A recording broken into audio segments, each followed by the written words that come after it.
Good evening. I'm going to call the Brattleboro Selectboard meeting for Tuesday, October 6th. Oh, it's Thursday, October 16th, 2025 to order. We had an executive session at 5 o'clock and no decisions were made. And we're beginning our regular meeting, and I believe at 5 o'clock, Oscar probably asked John if the meeting was properly warned, and John said... The meeting was properly warned. Great. And does anyone know of any adjustments that are needed to the agenda? All right. So, first order of business is to approve the minutes from September 24th and October 1st. Do I have a motion? Yes, Isaac. I'd like to move that we approve the minutes from September 24th and October 1st of 2025. Great. Isaac has made a motion to approve the minutes from September 24th and October 1st.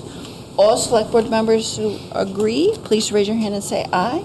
Aye. And there we are, 5-0. Thank you very much. Chair's remarks. I don't have any significant remarks to make other than the fact that it gets dark early now, and every year I remind people that if you're walking your dog in the dark with your black jacket on, you can't be seen. Yep. John, do you have any comments you'd like to make? Yeah, I have a few. So let's see. First of all, I wanted to remind everyone that there will be no town leaf collection this fall due to budget cuts, but Communications Coordinator Seth Thomas has been working with staff to put together a brief video with options for dealing with your leaves this year. And that will be going out soon. We're going to hear later on in this meeting from the Human Services Committee, but I wanted to just remind everyone that applications for the FY26 Human Services funding can be found on the town's website, brattleboro.gov. All applications are due on Wednesday, October 22nd by 5 p.m. and should not include protected files that cannot be merged into a packet for the committee members. Interested applicants can send their applications to Jessica Stickler at jstickler@brattleboro.gov, or they can people can bring them in right to the town manager's office here at 230 Main Street, and please email Jessica if you have any questions. And then finally, I think there was a question at your last meeting about the Amtrak project, and town staff attended the, Amtrak's train station project management meeting last week and inquired about the schedule, and we learned that the surplus soils down there will be removed by late October or early November. We learned that the parking lot will be available for public parking again by late December as they finish up some final site work, do the paving and striping. And then the overall project is still expected to be completed by the end of February. That's all I have. Great, John. Thank you very much. Are there select board members who have... Yes, Oscar, why don't you begin? Thank you. Hi, everyone. I just wanted to give a brief update on the bridges situation. We had a meeting in person for the second time with New Hampshire Department of Transportation and Hinsdale, probably yesterday, if I had to guess. Amanda and I and Sue Fillion were there. We are starting to make consistent progress towards a solution, I think, and if anyone would like more info on details, please reach out. I'm happy to discuss it anytime. Thank you. Anyone else? Amanda? Sure, yes. I want to express gratitude for the smooth pavement on Western Avenue from exit to downtown. An amazing collaboration between VTrans, our very own Brattleboro Department of Public Works, our planning department, John Potter. It's looking really good, and all the subcontractors that assisted with a variety of tasks, sidewalks, manual, everything. It's looking really good, and I think we should. That bike lane is phenomenal. The parking is very clear, and it's just great. I also want to thank Jill Stahl-Tyler and the Community House for donating the mums. If anyone uses Exit 2 on a regular basis, the purple and white mums we planted together a couple weeks ago. And I also wanted to take this moment just to say appreciation for our Brattleboro Police Department, and also just remind the public that you can call the Brattleboro Police Department, you can call the tip line, you can call dispatch. If you see something, say something. We are a community that is working together to get drugs off our streets, to keep our children safe, and just maintain a community where we all feel safe. So that tip line is 802-251-8188, and dispatch is 802-257-7946. Thank you. Thanks, Amanda.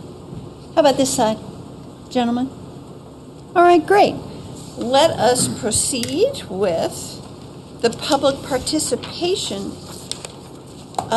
This is anyone who has a comment that they would like to make that is not part of tonight's agenda. So anyone who would like to, I see a hand shot right up. Hi, Alyssa Arroyo, RTM. I wanted to go along with Amanda's comments, and I realized that last time I addressed the select board, I was hyper-focused on that Green Street turn, and I failed to thank the workers, the crew, everybody involved in this massive project. The roads look great, everything is bright, and I was just totally spaced it, and I just want to thank all parties involved. The crews are phenomenal. They're super nice. I wave to them. I see the same people all the time, and just thank you for everything, and I really want to thank the crew. Thanks a lot. Anyone online? Yes, Star.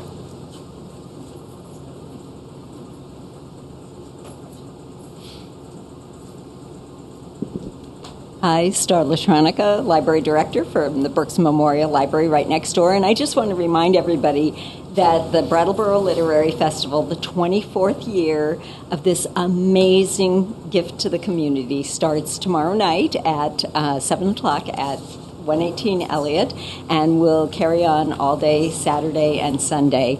And we have over 44 authors coming. It's completely free. There is something for everyone here. So I do have programs that I'll leave outside if you want to start planning your days right now.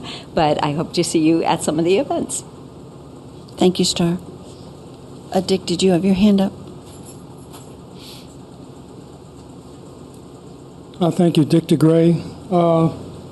John, the last time we met, I can't remember when that was. It was so long ago.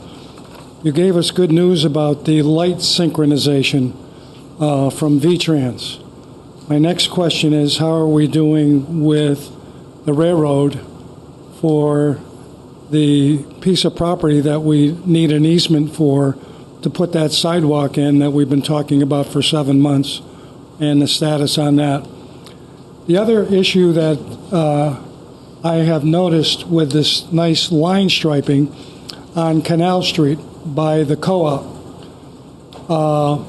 when you are heading south in the upper crosswalk by the co-op, they finally got the lines striped where there's supposed to be no parking. And there are vehicles parking there.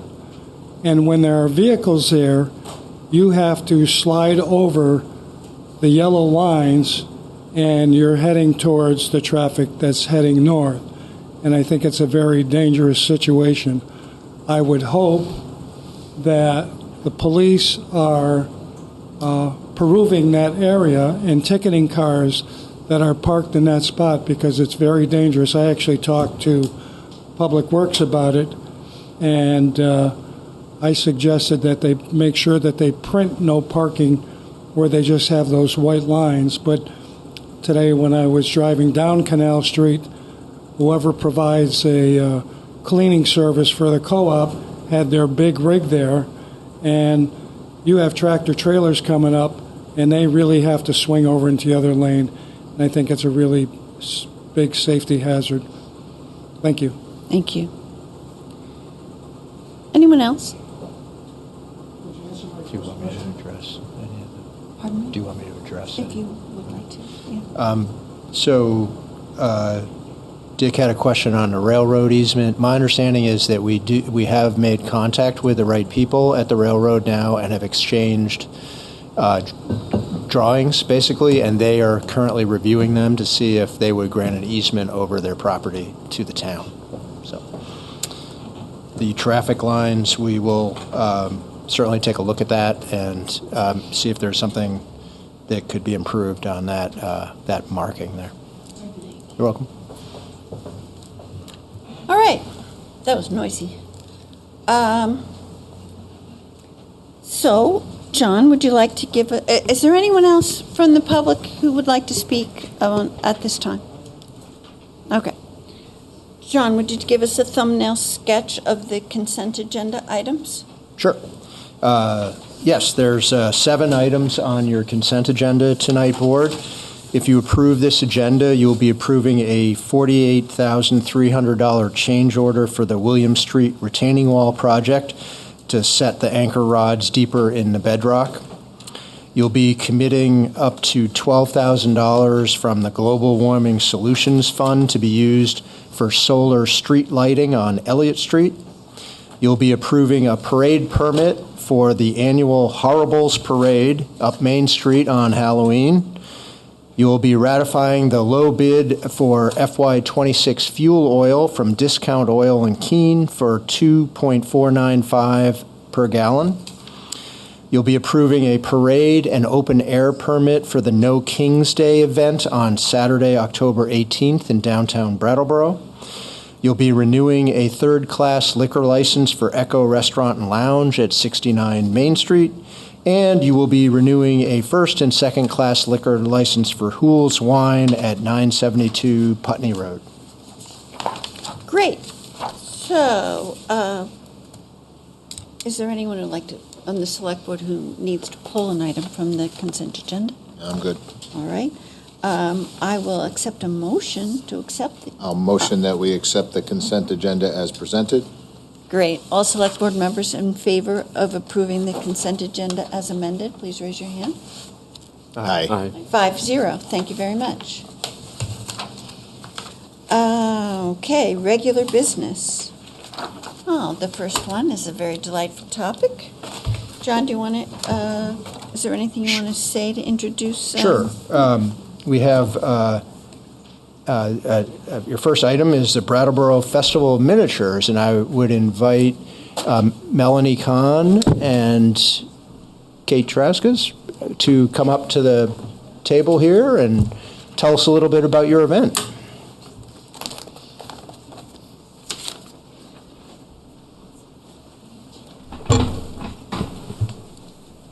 Nothing happens in this town without Aaron Skaggs in the middle of the table. I've heard that. Hear, hear. True dat.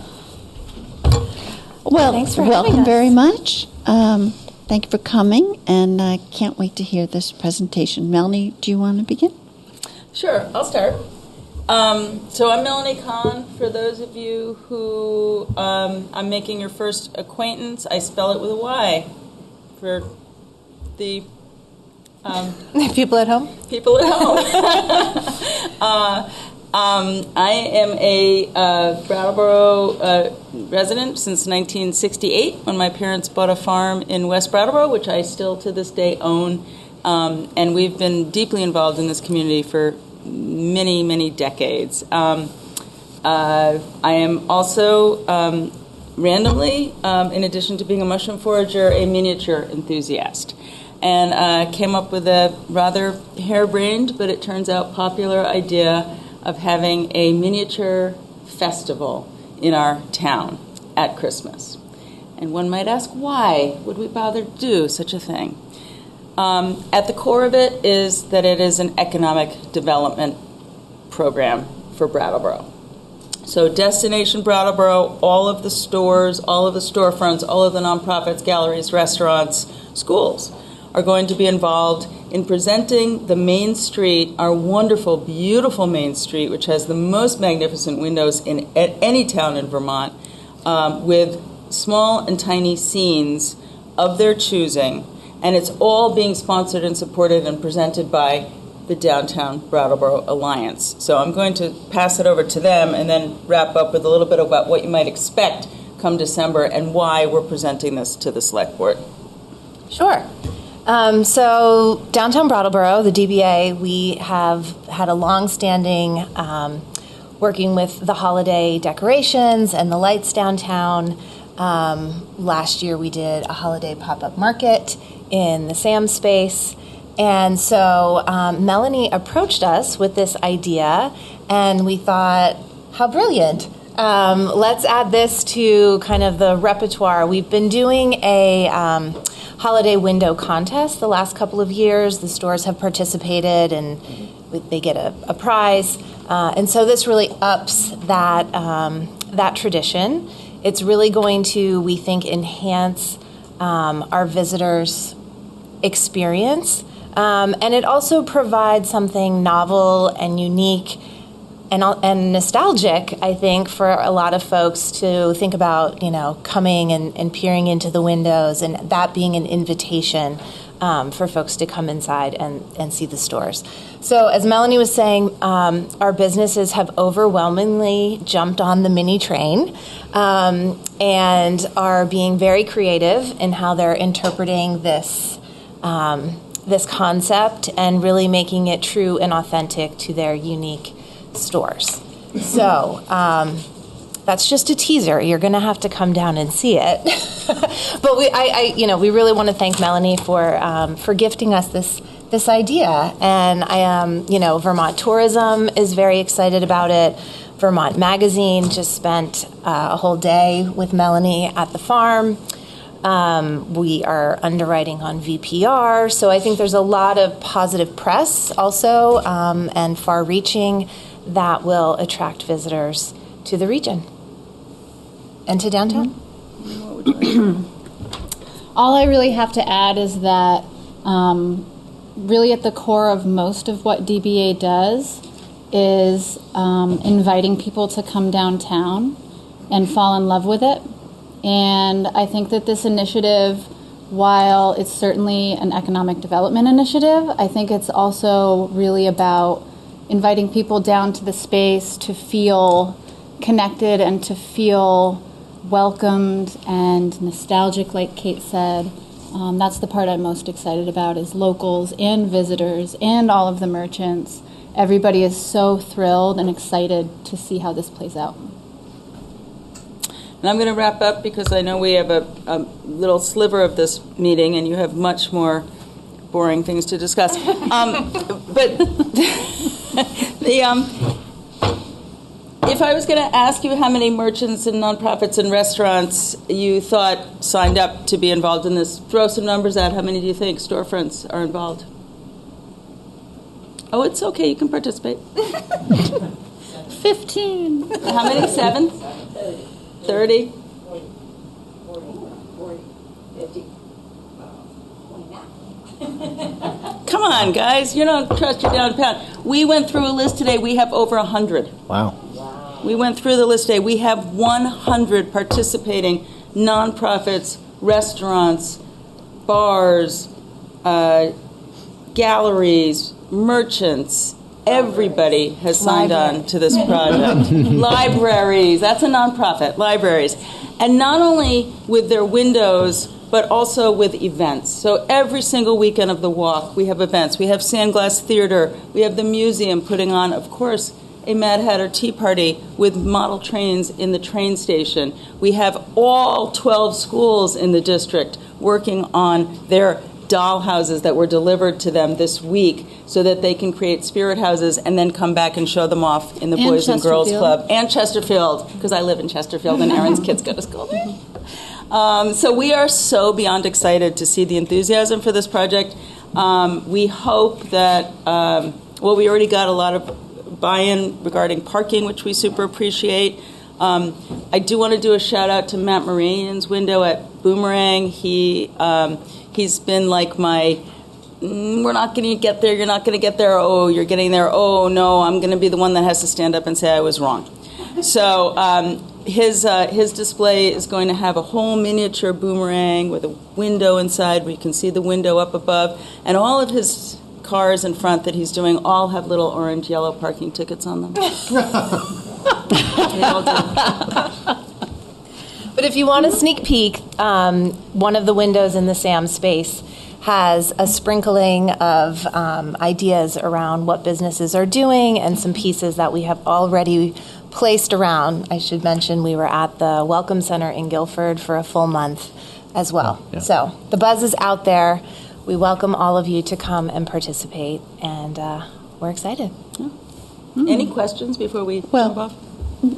I think we'll start with the board, and again, we all want to thank you. This is a gift you're giving to the town of Brattleboro. We all appreciate it very much. I must say, it's very much occupied my household. Yeah, I'm sorry about that. Mary, her daughter, built every single spirit house at Hatch Space. I think Well, no, it's wonderful. And someone at the Hatch Space said, these are the miniature doll houses that are going to all the schools. And someone said to my daughter, you know, these kids might not remember what they learned in school this year, but they're going to remember that they got to, decorate the interiors of this dollhouse, and that's going to stick with them. And that's your gift, Melany, and I appreciate that very much. Thank you. I really wanted to involve school kids. As you know, miniatures mean a lot to children, right? And one of the I'm going to just end on this because I know we're out of time, but unless there's more questions, one of the houses that I'm putting up in the Sam's window, which is going to be absolutely beautiful. It's going to have a running train that Chad Farnham did, and Liz Richards is putting up her carolers. And next to Liz Richards' carolers is going to be Annie Richards' courtroom. And we lost Annie last year. And Annie used miniatures to teach children how to navigate the court system in Brattleboro. So we're going to do an homage to Annie next to her mom's carolers in the Sam's window. And it's going to have the Lego Museum and the trains in the train station and the courtroom and the carolers from the Richards. And it's going to tell the story of Brattleboro and what we're about. So it's very meaningful. There's a really wonderful project. And I hope that you all will tell your friends to come see.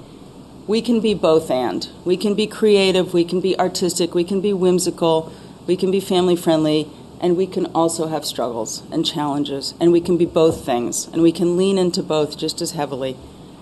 One side doesn't have to outweigh the other. We're all those things. That's great.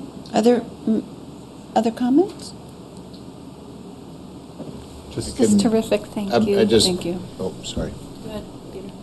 I can tell you that when the idea was presented to me, I immediately went way back in my childhood, growing up a city rat in the boroughs of New York, and every year doing the Sojourn to 59th Street, which, if you're not familiar with New York, is where Bloomingdale's is, and they used to do this amazing, and it felt like it, when I was 4 and 5, like this magical thing that they would just completely dedicate their windows to that sort of spirit, and the thousands and throngs of people that would show up. So this is sort of the spirit that got me excited about this, and I think you're really onto something here, and I thank you for bringing it to us.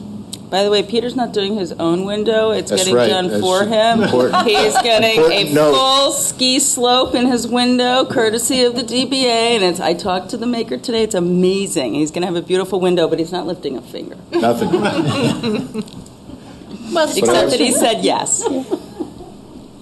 Amanda, you were about to say something? I just said thank you. It's great. Thank you for inviting me, Amanda. Amanda encouraged us to come and share with the board what we're doing, because sometimes the news in here isn't always great. And so if we can raise our level of everything from visitors to hotel visits to restaurants, we're going to have a lot of volunteer greeters on the streets talking to folks. We're going to have data collection.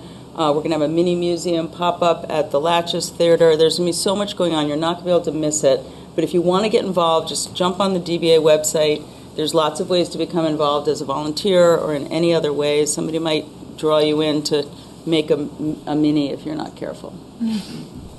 Great. I do have some rack cards, and I'll leave them with you guys, just Great. a handful up here if anybody wants to learn about it. Thank you, guys. Thank you so much. Thank you. Thank you. Thank you for coming. And we'll have a happy holiday. Yeah. All right. What's next? I got too many papers here.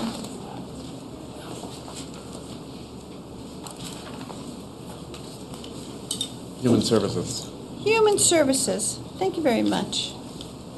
David, you want to join us at the table? All right. The next item is, John, you want to introduce it? Sure. We have representatives from the Human Services Committee here tonight to update the board on the work that they've been doing. Great. Okay. So we have David Miner, and is it? And Sarah Turbo. Sarah Turbo. Great. Welcome, and please tell us what you want to tell us. So this is, we're beginning the process for the coming year. We started actually a couple months ago in taking an opportunity to review our documentation, make changes, and so forth. We have a great committee, and I appreciate the opportunity to work with each of them. Alyssa Arroyo, Robin Morgan, Tara O'Brien, Tom Oxholm, Avery Thompson, Zach Wiggum, Sarah Turbo. And, you know, I think that in a few meetings that we've had, it's a great mixture of folks, and people will speak up, and we have I think a positive outlook as to what we're looking to accomplish. Great. So again, I'm Sarah Turbo. I'm the vice chair of this committee, and actually, our whole committee is actually here in this room, which is pretty awesome, actually, and really demonstrates the enthusiasm I think we all have for the great services that we're able to provide through this funding for the town. Whoever was, I don't know the names of the folks we're just presenting, but there was this nice, like, we can have joy and we can also provide for people and lean in for the difficult moments. And I really think that the Human Services budget and the Human Services Committee is sort of an expansion on that theme. So I'm excited to talk about the last 2 years of funding, and then I'll turn to David to speak about this coming year's process. So next slide, please. Whoop, whoop. Okay. So the last 2 years, the numbers for the last 2 years are up here on this slide. And I want to note a couple of things. So the first thing is that the last 2 years, 2% of the overall budget, the overall town budget, has been approved by RTM for this funding, and that number has gone up as the budget has gone up, obviously.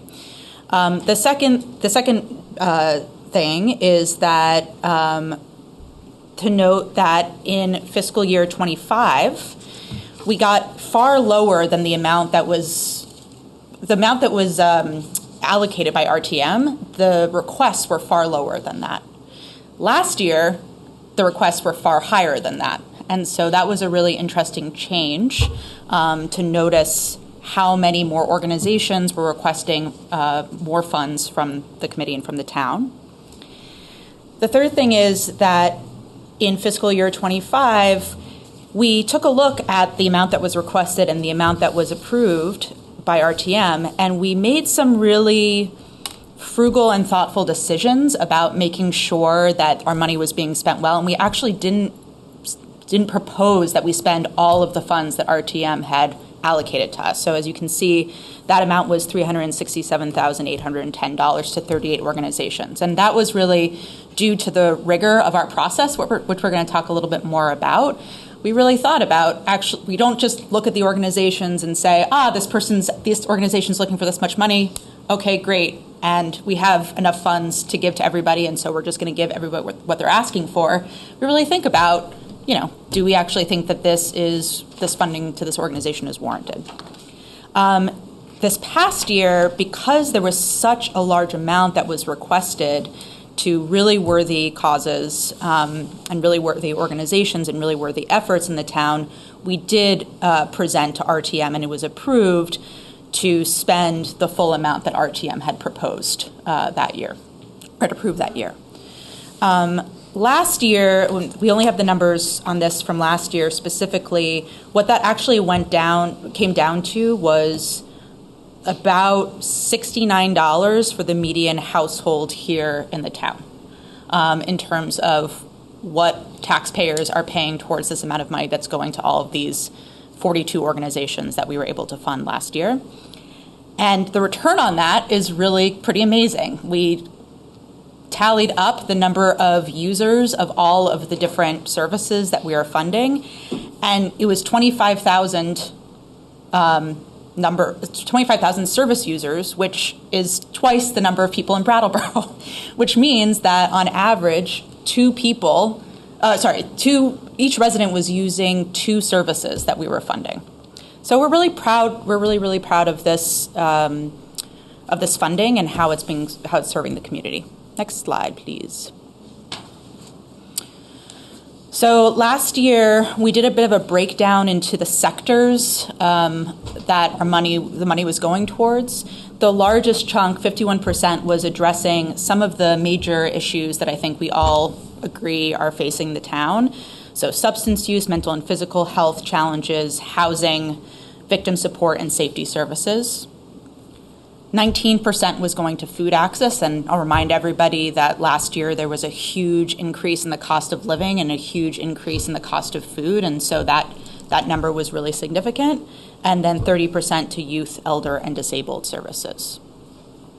And this is just a smattering of the services that this funding was able to help these organizations provide.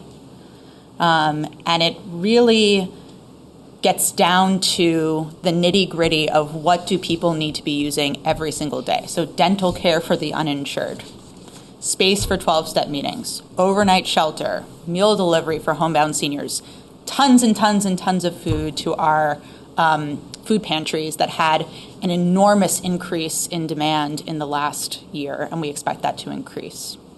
And again, I think as a town, we should be incredibly proud that we help provide these services to the people who live here. I think they're really meaningful, and they really provide together a social safety net for the town. And this coming year, and we'll turn to David to talk about the process that we undergo, which is lengthy and rigorous. We're expecting the need to increase. And the reason for that is both because of the increased cost of living. It's also because of the current federal situation. We know a lot of organizations have lost funding or lost possible funding. And even last year, the Putney Food Shelf, for example, had a doubling of the use by Brattleboro residents specifically. So they had a double the amount of the year prior using the Putney Food Shelf, which is pretty incredible. And so we're going into this year recognizing that we think there's tremendous need in the community, and we're excited to think about how to best meet that need. So I'll turn to you, David. Okay, thank you. So looking at the process and procedures, as I said at the outset, we met a couple times in order to get everyone taking a look at the application and the process and so forth as to what we want to do, make some changes as necessary. Our first formal program was the question and answer session, which we had last week, I believe. Mm-hmm. We had 17 representatives representing 20 different organizations come. And that is the largest participation that I can recall coming to one of our Q&A programs. What we talked about was, as John pointed out at the outset, The applications are due on the 22nd. We talked about the importance of making sure that they come in on a timely basis. What will happen is all the applications will come in. They will be put up online so that we are then able to we, the committee, are able then to access them. We'll create a list of the applicants in the amount of requests that they're made and provide that list to each of the committee members. Each member will then take a look and recuse themselves or identify organizations that they are they're either affiliated with, receive pay from, they have family members who are associated with it and so forth. And they will not, having identified those organizations, they will not participate in the final decision regarding those organizations. We'll then assign the applications to each member, divvying them up so that they're handled separately.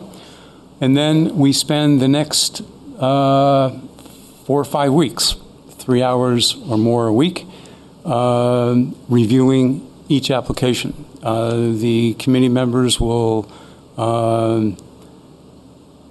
present an application, talk about what they do, how they do it, the services they provide, their financials, because we want to make sure about financial strength and so forth. We are making no decisions at that point in time.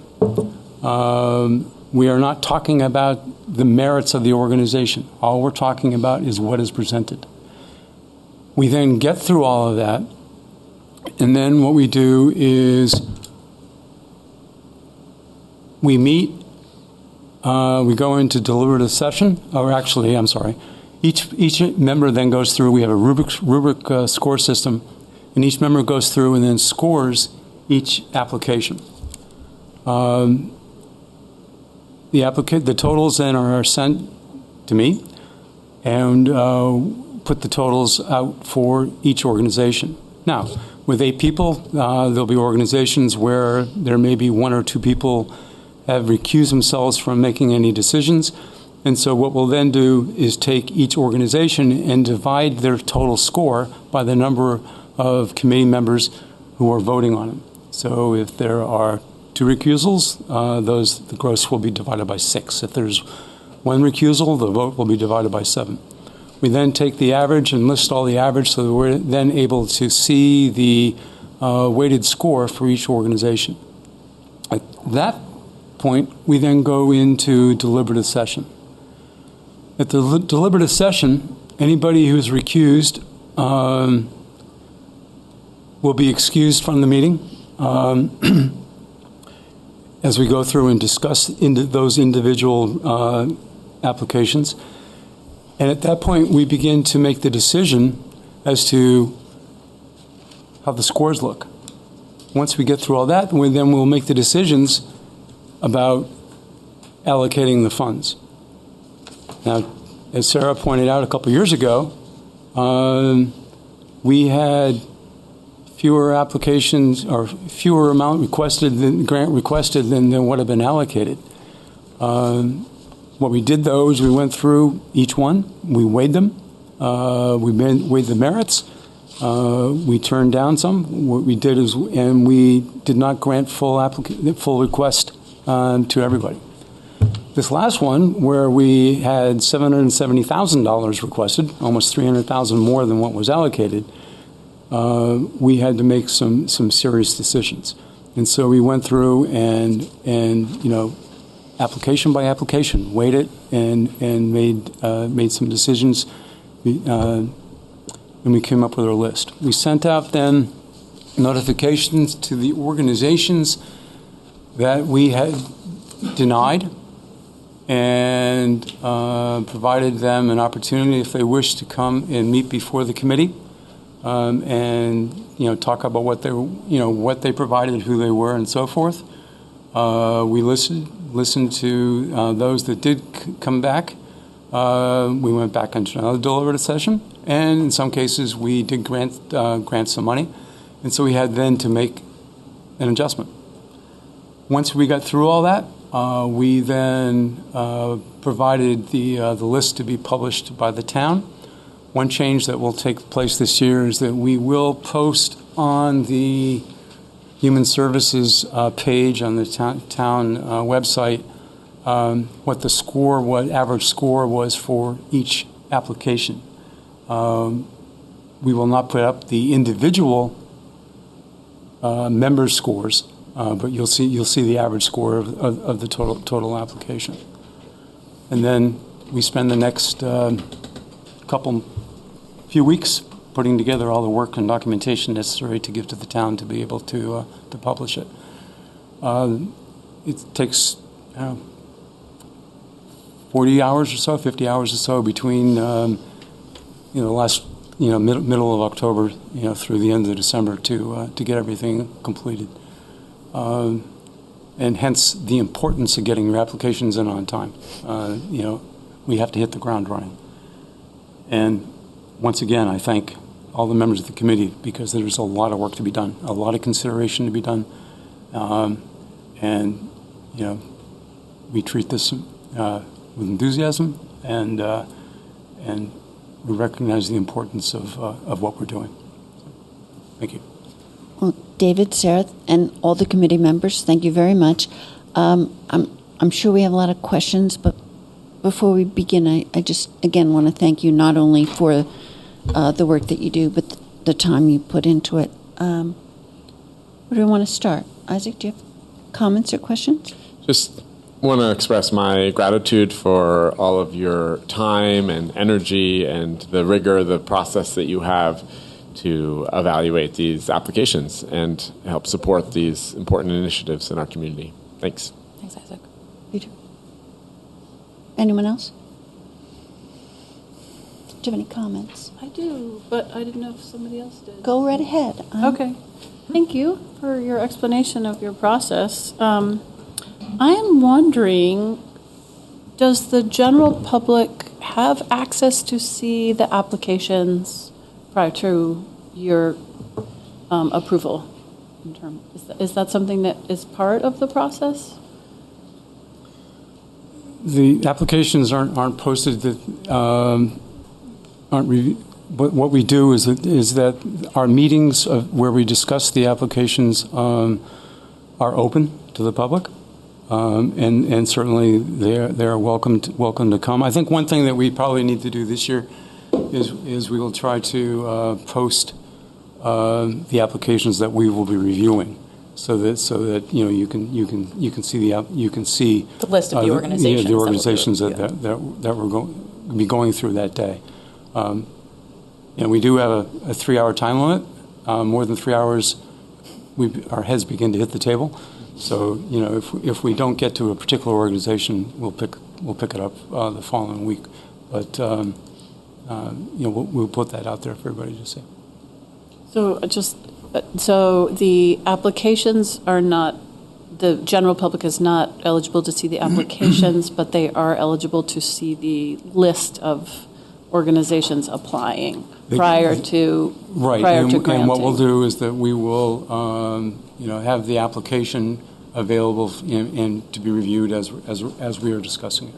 Gotcha. Yeah. Awesome. Thank you. I have a couple other questions. Go right ahead. Are there any caps for what dollar amount can be requested through the process? We have not established any caps. I mean, certainly we had to put some in force last year, and we've asked the organizations. I think we made the point at the Q&A session. Particularly last year, with the total amount of the request, there was no way possibly to meet, the needs that were defined. And so, we certainly asked and would ask the organizations respect not only their needs, but the needs of the other organizations in town, and as they're making the request. Thank you. One other thought is, in your evaluation process, have you considered prioritizing projects based on need if our town has a budget shortfall and we have to adjust the amount of money that we're able to contribute? I think in across the board, I think we're looking at the need of the organization and the need of the community. I think we've identified, I think in the pie chart, identifying the percentage of where our dollars were going. I think fairly meets the needs of the community, and I think that we try to certainly be aware of what's happening, and not only from our budget shortfall, but I think, as Sarah pointed out, I think we're expecting, and that's part of the application process too, is where are they finding shortfalls in money that they've received in the past, because of pressures, what's happening with the federal government, the state government, and so forth. I mean, that is something we've asked for, and certainly we'll analyze. The other thing I'll say is that I would say that our entire process is about what do we think that these needs exist in the community, and do we think that these services meet those needs? I think that that's the question that we're pretty much considering. And we also think about the bang for the buck that we're getting, right? So one of the things that we do is we ask for the unique number of Brattleboro residents that are served by that particular organization or the particular program that's requesting funding. And we actually, in this past year, we oftentimes divided the amount that was being requested by the number of people who they're serving to kind of get a sense of whether or not the per person cost felt reasonable and a good bang for the buck. And so we do really take into consideration not just what is the need, but do we think that this funding is actually going to go a long way in serving as many people as possible, if that makes sense. It does, yeah. That's really great. Yeah. Can I just add one thing to that? Yeah. Do you want to go to the microphone? Excuse me. Want to come to the microphone, Robin? Robin Morgan, Brattleboro, and I am a member of the committee. I wasn't sure, Amanda, if your question was talking about prioritizing by the need of the people served or the financial need of the organization. But I just wanted to add that also is something that we consider. So sometimes there's been orgs that asked for money that we didn't fund because they were part of like a national network, like for instance Red Cross, that is really needed when something happens here that they serve, but they're going to be fine if they don't get their $3,000 from Brattleboro or whatever. So that element of like how dire is the financial need from us to give money is also something that we consider. Great. And part of the reason that I actually think this funding is so valuable is because there are a number of organizations in this town for which this amount of funding actually is really essential. It's not just sort of a small percentage of their budget, but actually really, really supports the whole organization, right? And so we think about that as well.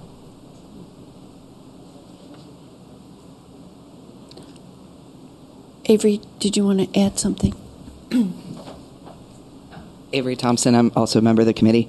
And as you can see, we all think about this question all the time. But one of the things that we've brought up in the past is thinking about need in terms of which issue is kind of like prominent, like housing or something like that.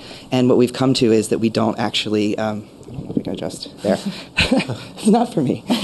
We don't want to take away from an organization. Like, for example, there's services for blind Brattleboro residents. And that might not be on the radar every year, but the money that they get every year is really important to their budget. So for them, that's really important. For single parents, it's really important that we're funding the child care services. So even if people aren't kind of debating about it, we realized we need to make sure we look at all the services needed. That's why we don't do that specifically. All right. Other board members want to speak? Maybe just some comments, and I know that this came up in town meeting last year, and I remember asking the question precisely. and I think the answer was no, but please correct me if I'm wrong. I made the assumption, I think, that all organizations that you award money to are actually functioning 501c3s within the Brattleboro community. I think last year that wasn't necessarily true, correct? That's correct. All right. There's a few organizations that spring to mind that got no help from this fund. One of which was the mover. All right, and we saw kind of what the impact that may have had on services and the micro mover and things like that. And I don't know that little bit of money would have helped, but I'm curious as to like why an organization that is not a registered 501c3 was awarded money when something like, again, the mover was not. So I'll ask David David, you can respond to the 501c3 question, and then I can talk about the mover. So,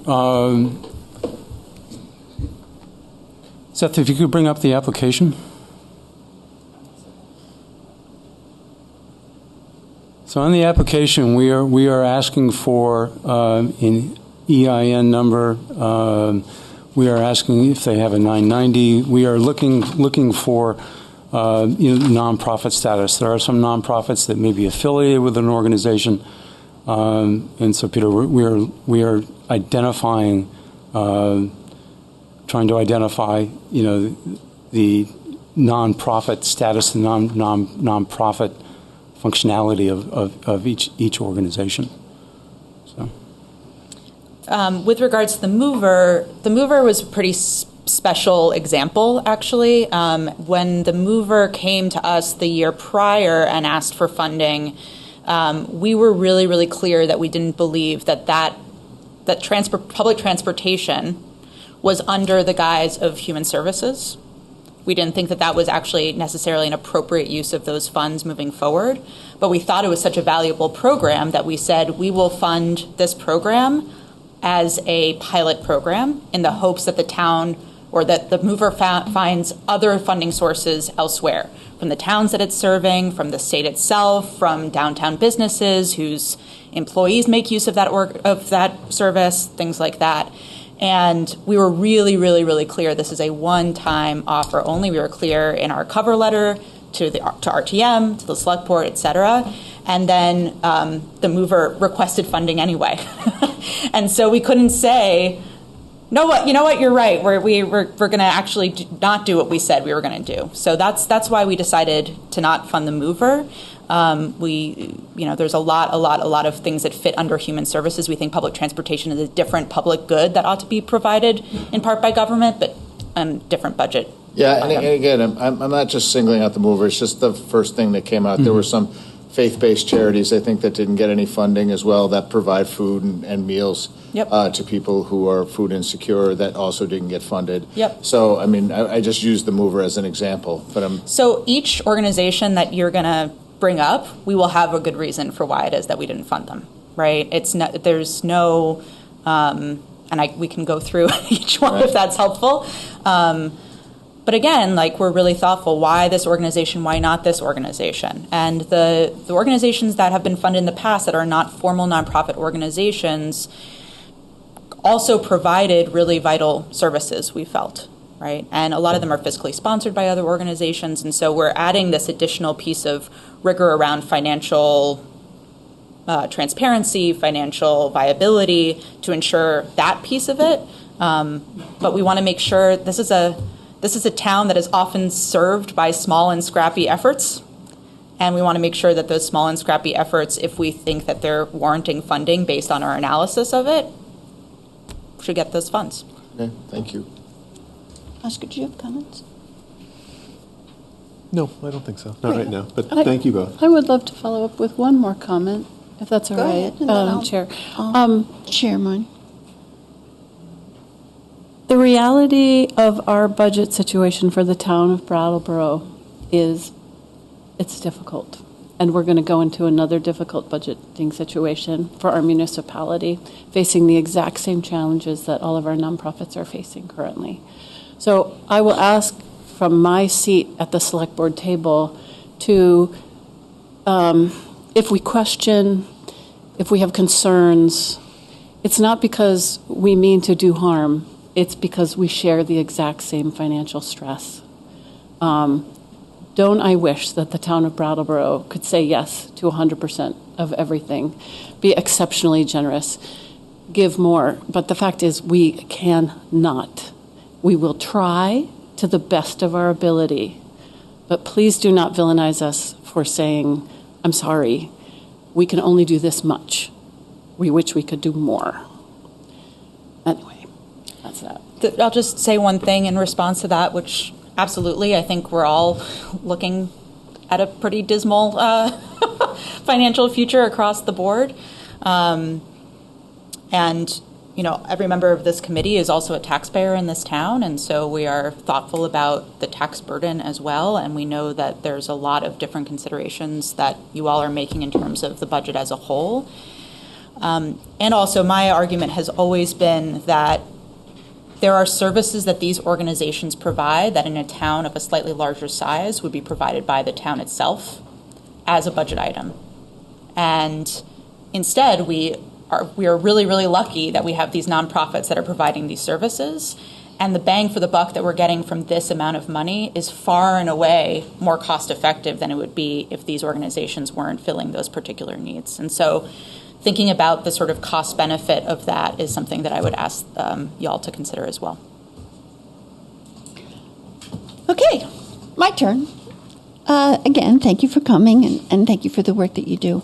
I wanted to go back to the statement that you made, David, about all of the people who are asking for funding have the respect of the process and the totality of everyone's ask.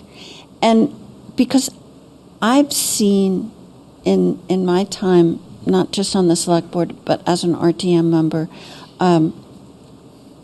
this number really jump.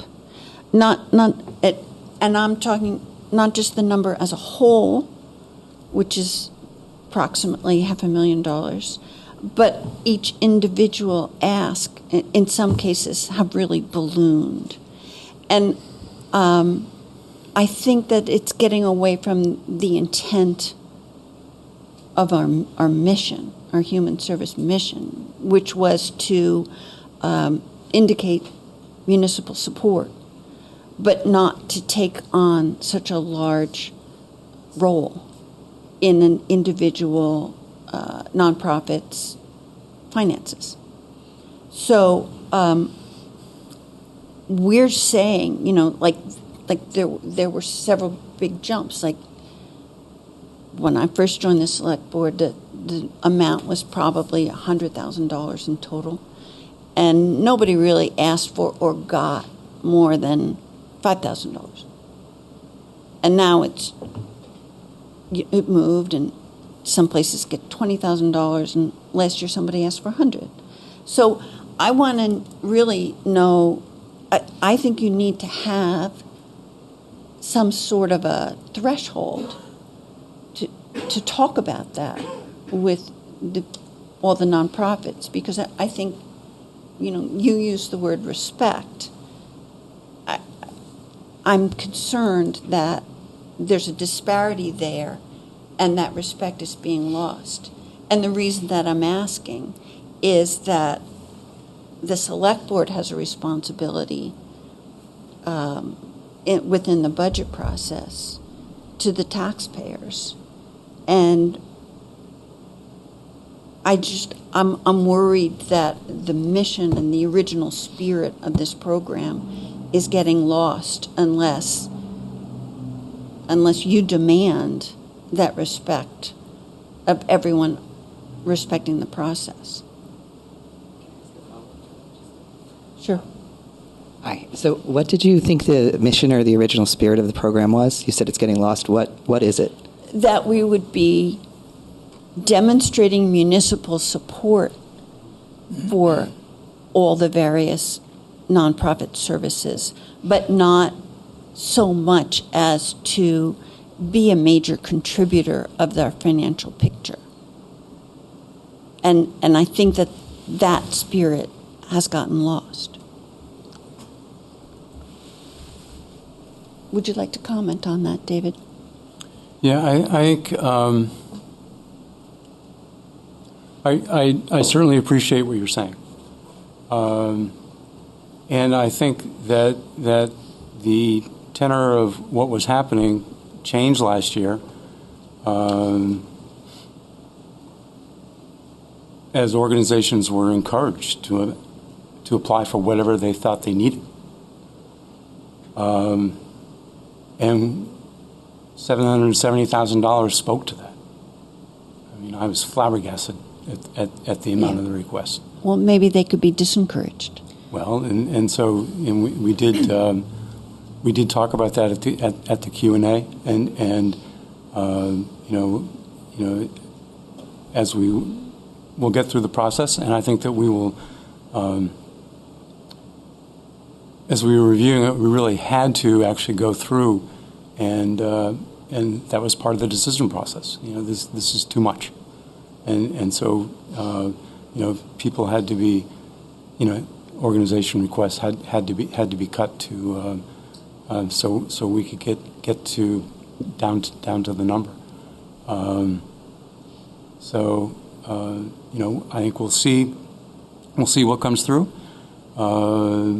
And if it repeats itself, maybe we as a committee, will look, to, put together a cap. I know that we've had some discussion about that, but we'll see how it plays out. But we recognize the importance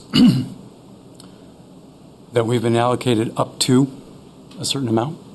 Mm-hmm. It's not guaranteed to give out.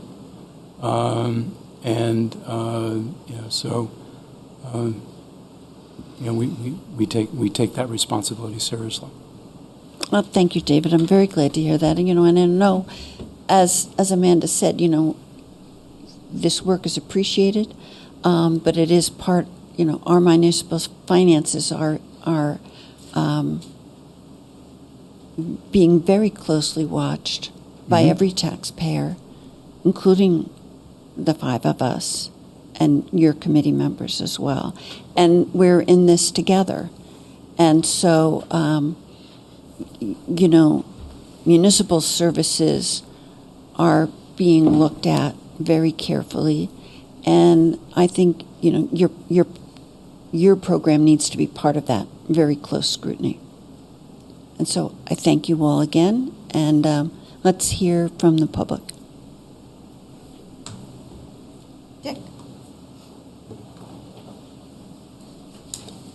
You talked a lot about committee members recusing themselves for conflict of interest and not getting to vote on organizations they are affiliated with.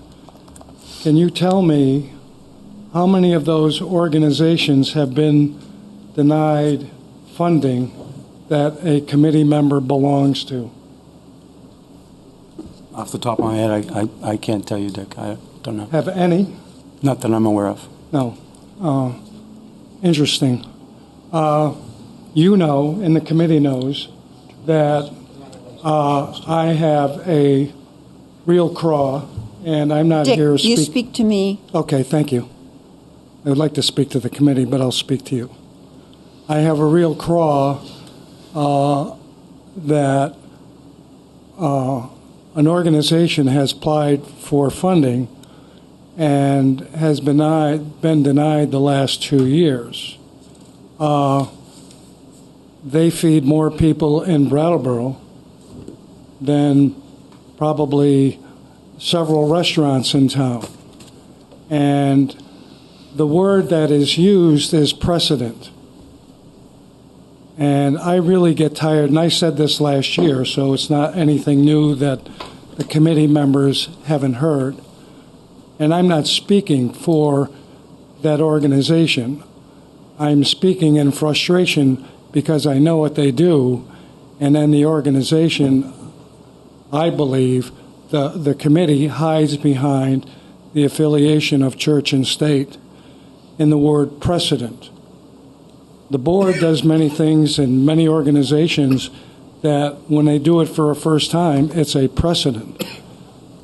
But doesn't mean the next time another organization comes through that you're going to make the same decision or give funding to. So it's very frustrating to me as a taxpayer that I see an organization doing such good for the community and surrounding towns and they can't get a dime from the town, and I'm paying a significant amount in my taxes to go to this, where there might be organizations that are getting money that if I had to fund on an individual basis, I might not write them a check. And this is a tantamount that's been going on for quite a few years, and people have said it's forced giving. And I think that there really needs to be a big discussion about that process. Thank you. Thank you, Dick.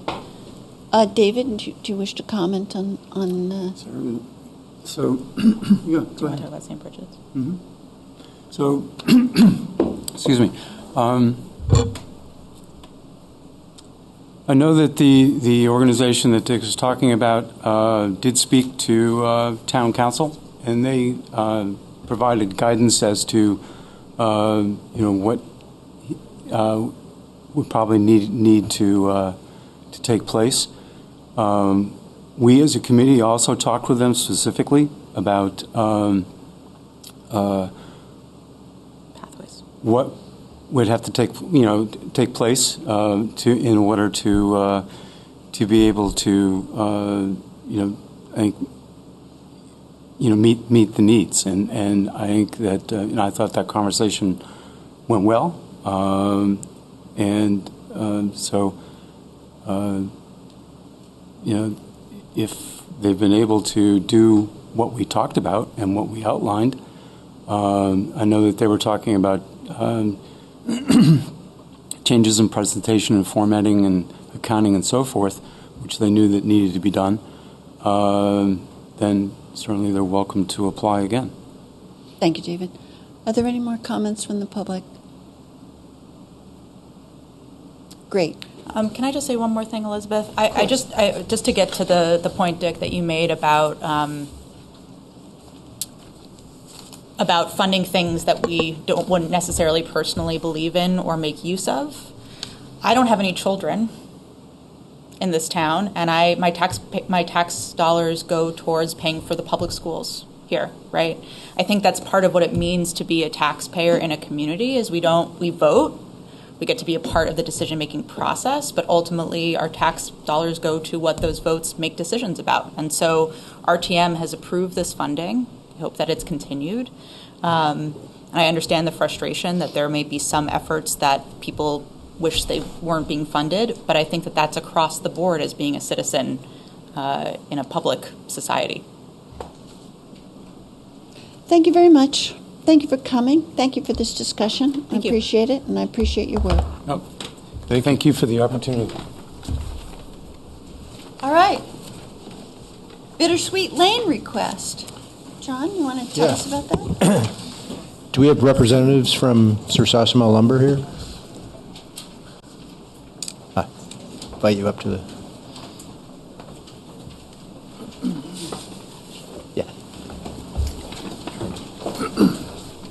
So I'm John Goodell from SVE Associates and Michael Cersosimo from Cersosimo Industries. Yep. Right. Gentlemen, welcome. Thank you very much. Thank you.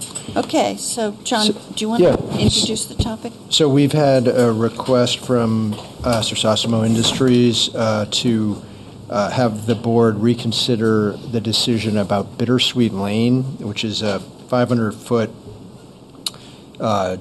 dead-end road off of, I think it's off Meadowbrook? East Orchard. East Orchard. It's off East Orchard. And a number of years ago, they've done a development there on this property of, I think, 7 lots or so. And the road has been private as part of that development.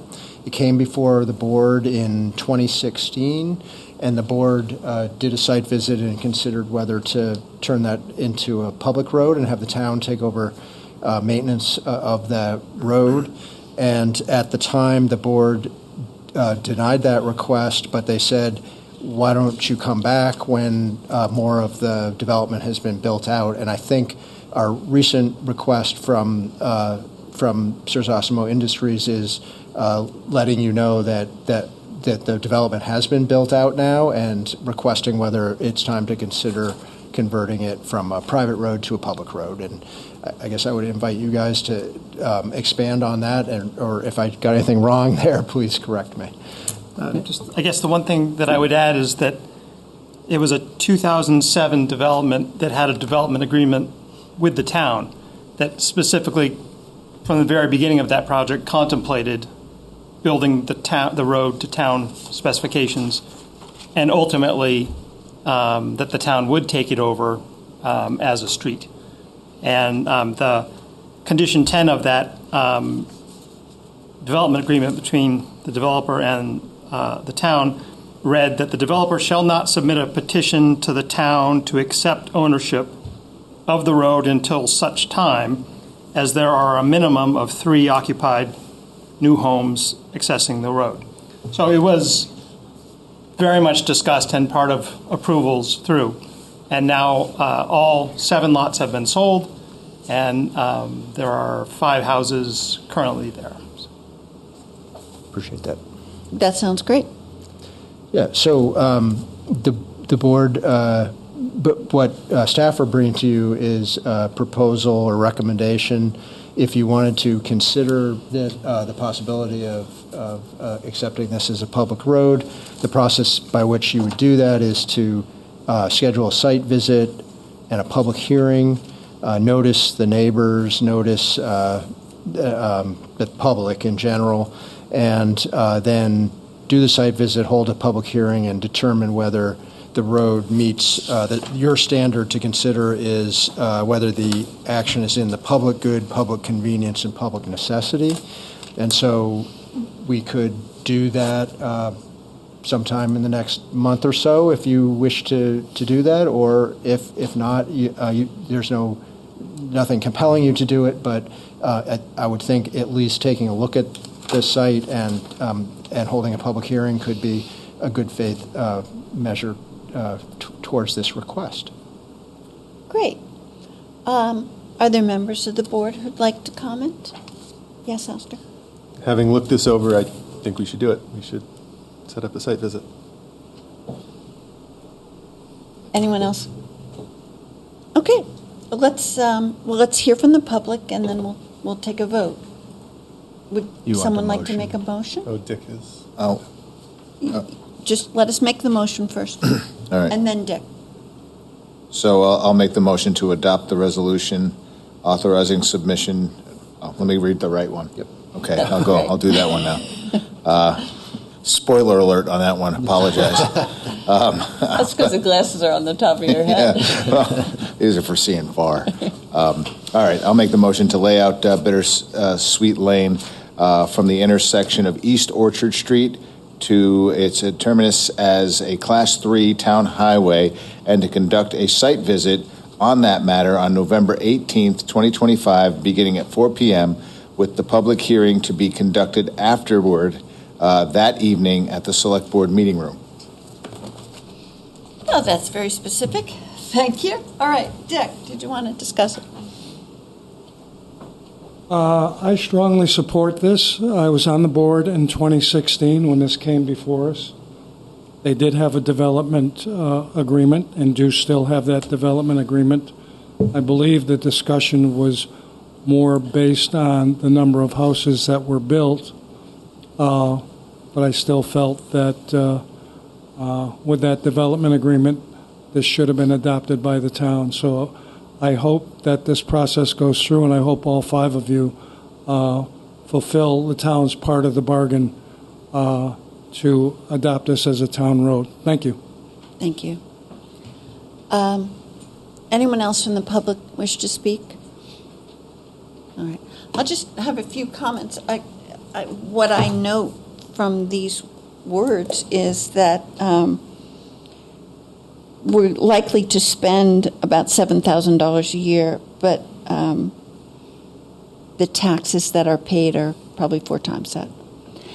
And that the most important or significant part was that the roads were built to town standards at the time. And so those are the salient points to me. I think we should have go through with this process. Is there anything else you'd like to say before we take a vote?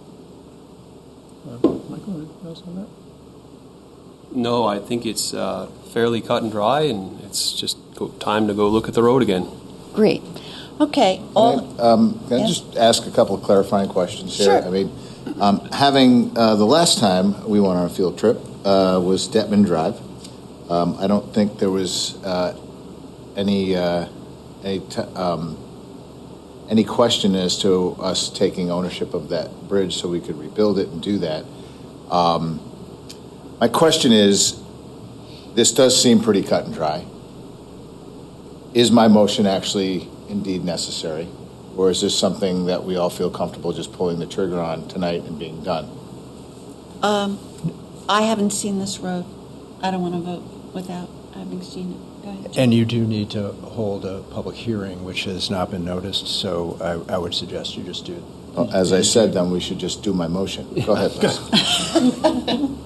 Okay, Peter has moved to lay out Bittersweet Lane from the intersection of East Orchard Street to its terminus as a Class 3 town highway and to conduct a site visit on that matter on November 18th, 2025, beginning at 4 p.m., with a public hearing to be conducted afterward that evening at the Select Board meeting room. All Select Board members in favor of this motion, please raise your hand and say aye. Aye. And there we are, 5-0. Gentlemen, thank you very much. I look you. forward to Thanks, seeing guys. you at the meeting. Absolutely. All right. Windham Windsor Housing Trust Scattered Site Grant. It's always nice to see you, Mr. Whitney. Nice to see you, Elizabeth. Okay, we will be opening a public hearing to hear the presentation by Bruce Whitney of the Windham Windsor Housing Trust, who is the Director of Home Ownership. And is there a title to this? Yes, this is for Vermont Community Development Program Scattered Site Grant in the amount of $540,000. And Mr. Whitney will explain this program and the benefits of it. Great. Mr. Whitney. Great. Thank you, everybody. Bruce Whitney, Director of Home Ownership with Windham and Windsor Housing Trust. Thank you so much to the town of Brattleboro for supporting us on this grant request and supporting us since 2013. This is a community development block grant funding request. The dollars come down from the federal government to the state. We apply through a municipality. We've been applying through the town of Brattleboro since 2013 for these funds. These funds support our home repair program, where we provide health and safety loans to income-eligible people to make health and safety repairs to their homes.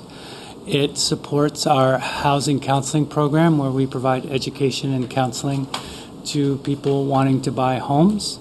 And it supports both of those programs throughout the 2-county area we serve, Windham and Windsor counties.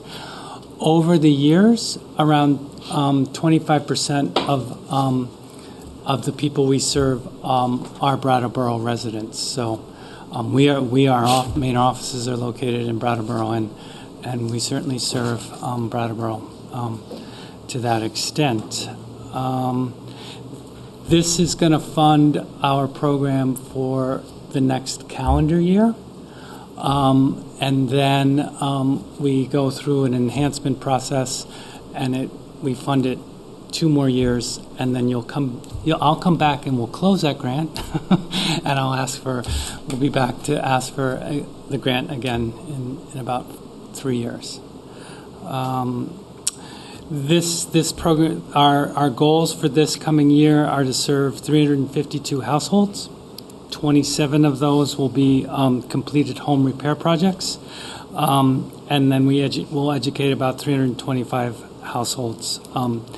And around 30 people buy homes through our program every year.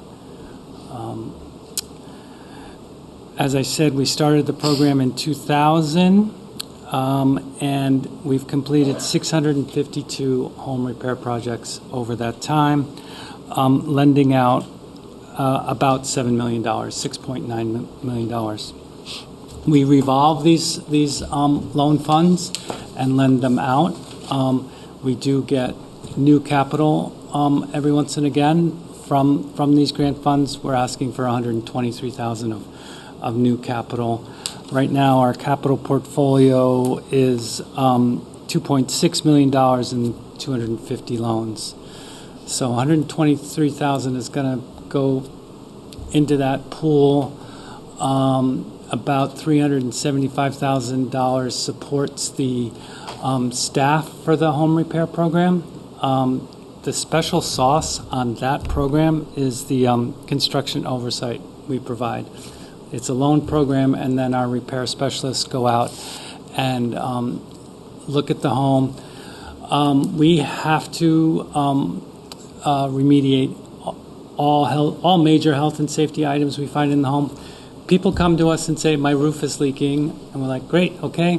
And we go out and we look at the roof, and yep, it's leaking, and there's a GFCI needed there, some safety things here and there, and we develop a scope of work and a budget, and then help the homeowners identify contractors.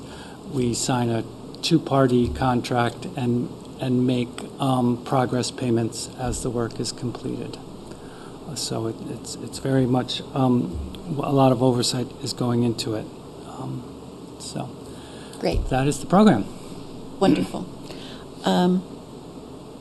I just want to say that it's a really valuable service you provide, and you're not only keeping people in their homes, but you're keeping the integrity of the home. Yep. And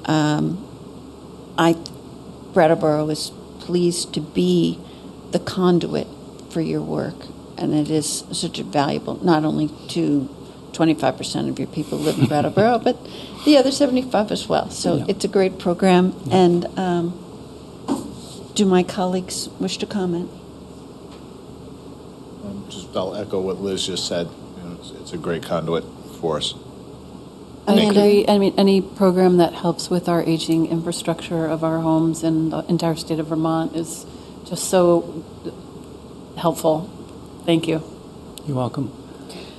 So, a couple comments there is Yes. the state actually increased the amount of money going into this program because of the aging housing stock. And a big thank you to the staff. There's a fair amount of work that goes into this relatively complex program. John had to submit the grant application remotely yesterday, and so thank you for doing all that work. yes, you're more than welcome, I'm sure. Yeah. Are there members of the public who wish to comment? Dick?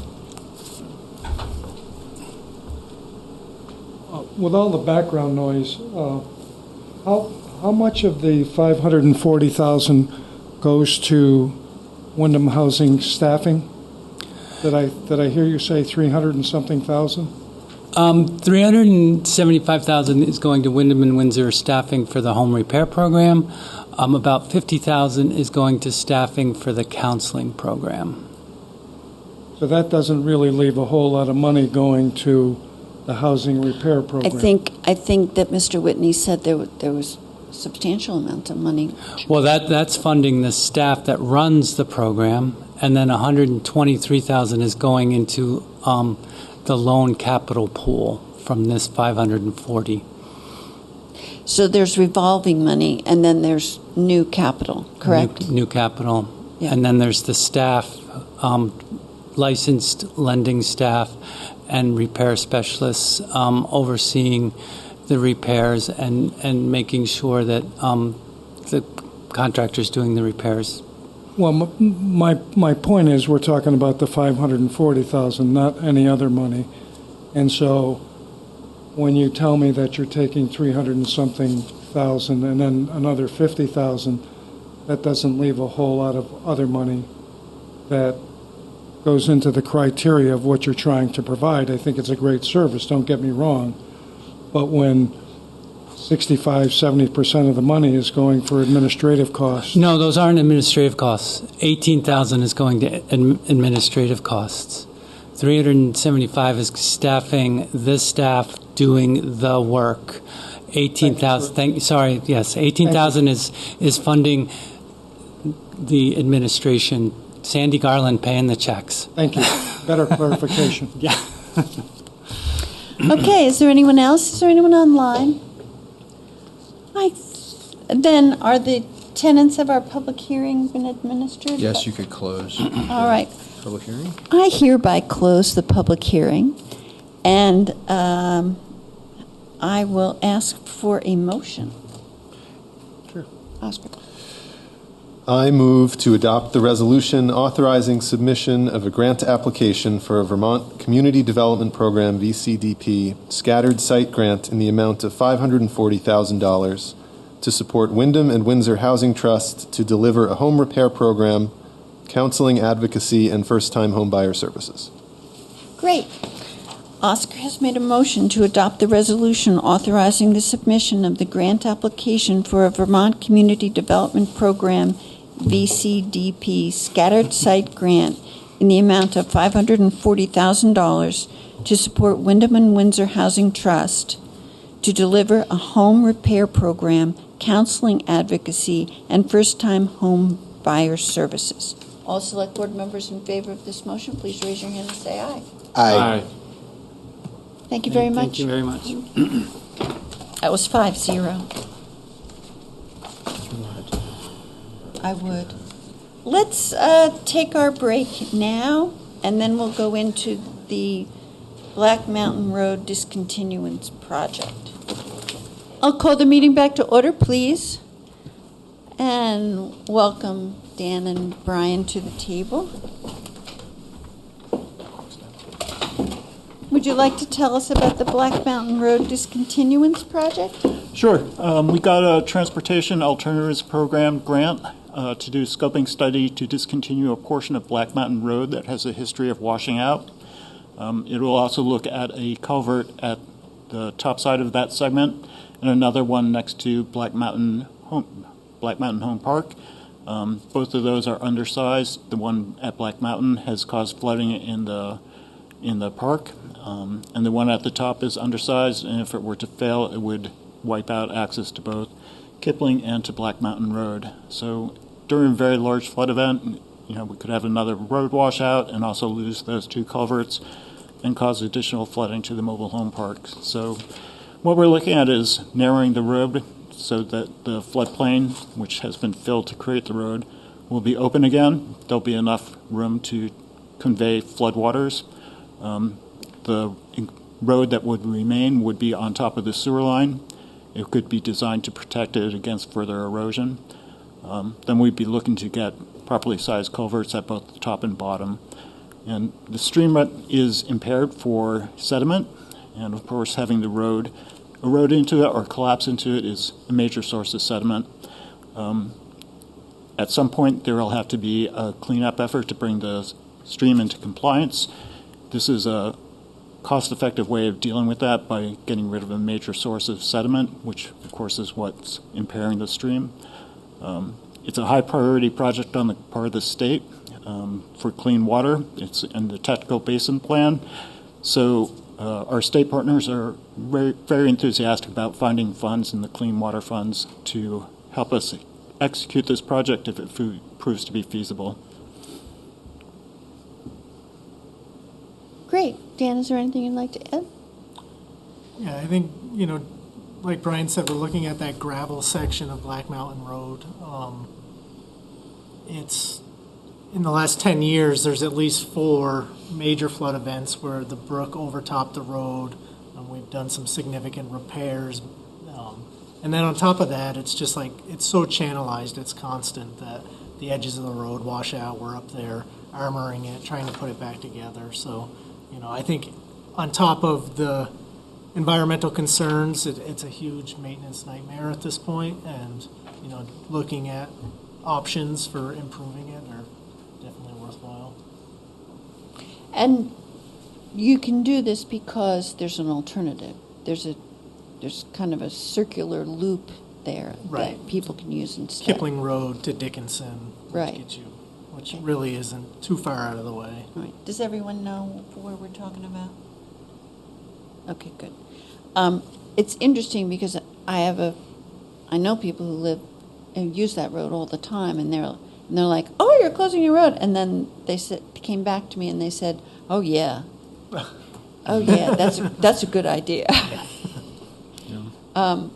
But this proposal is to study it, and you got 2 bids. You want to talk about that? Yeah, so both bids came under budget. Both of them were excellent. Really, they scored pretty much identically. Both firms have a lot of experience in this type of project, so we just went with the low bidder, and it's about $9,000 less than we were anticipating. So, great. Yeah. And there's a real environmental benefit associated with this that we really need to highlight because this is a water quality issue. Right? Yeah, eventually it's going to have to be addressed, and the state would be the ones to come up with the maximum daily load, and they'd have to apportion the cost of the mitigation.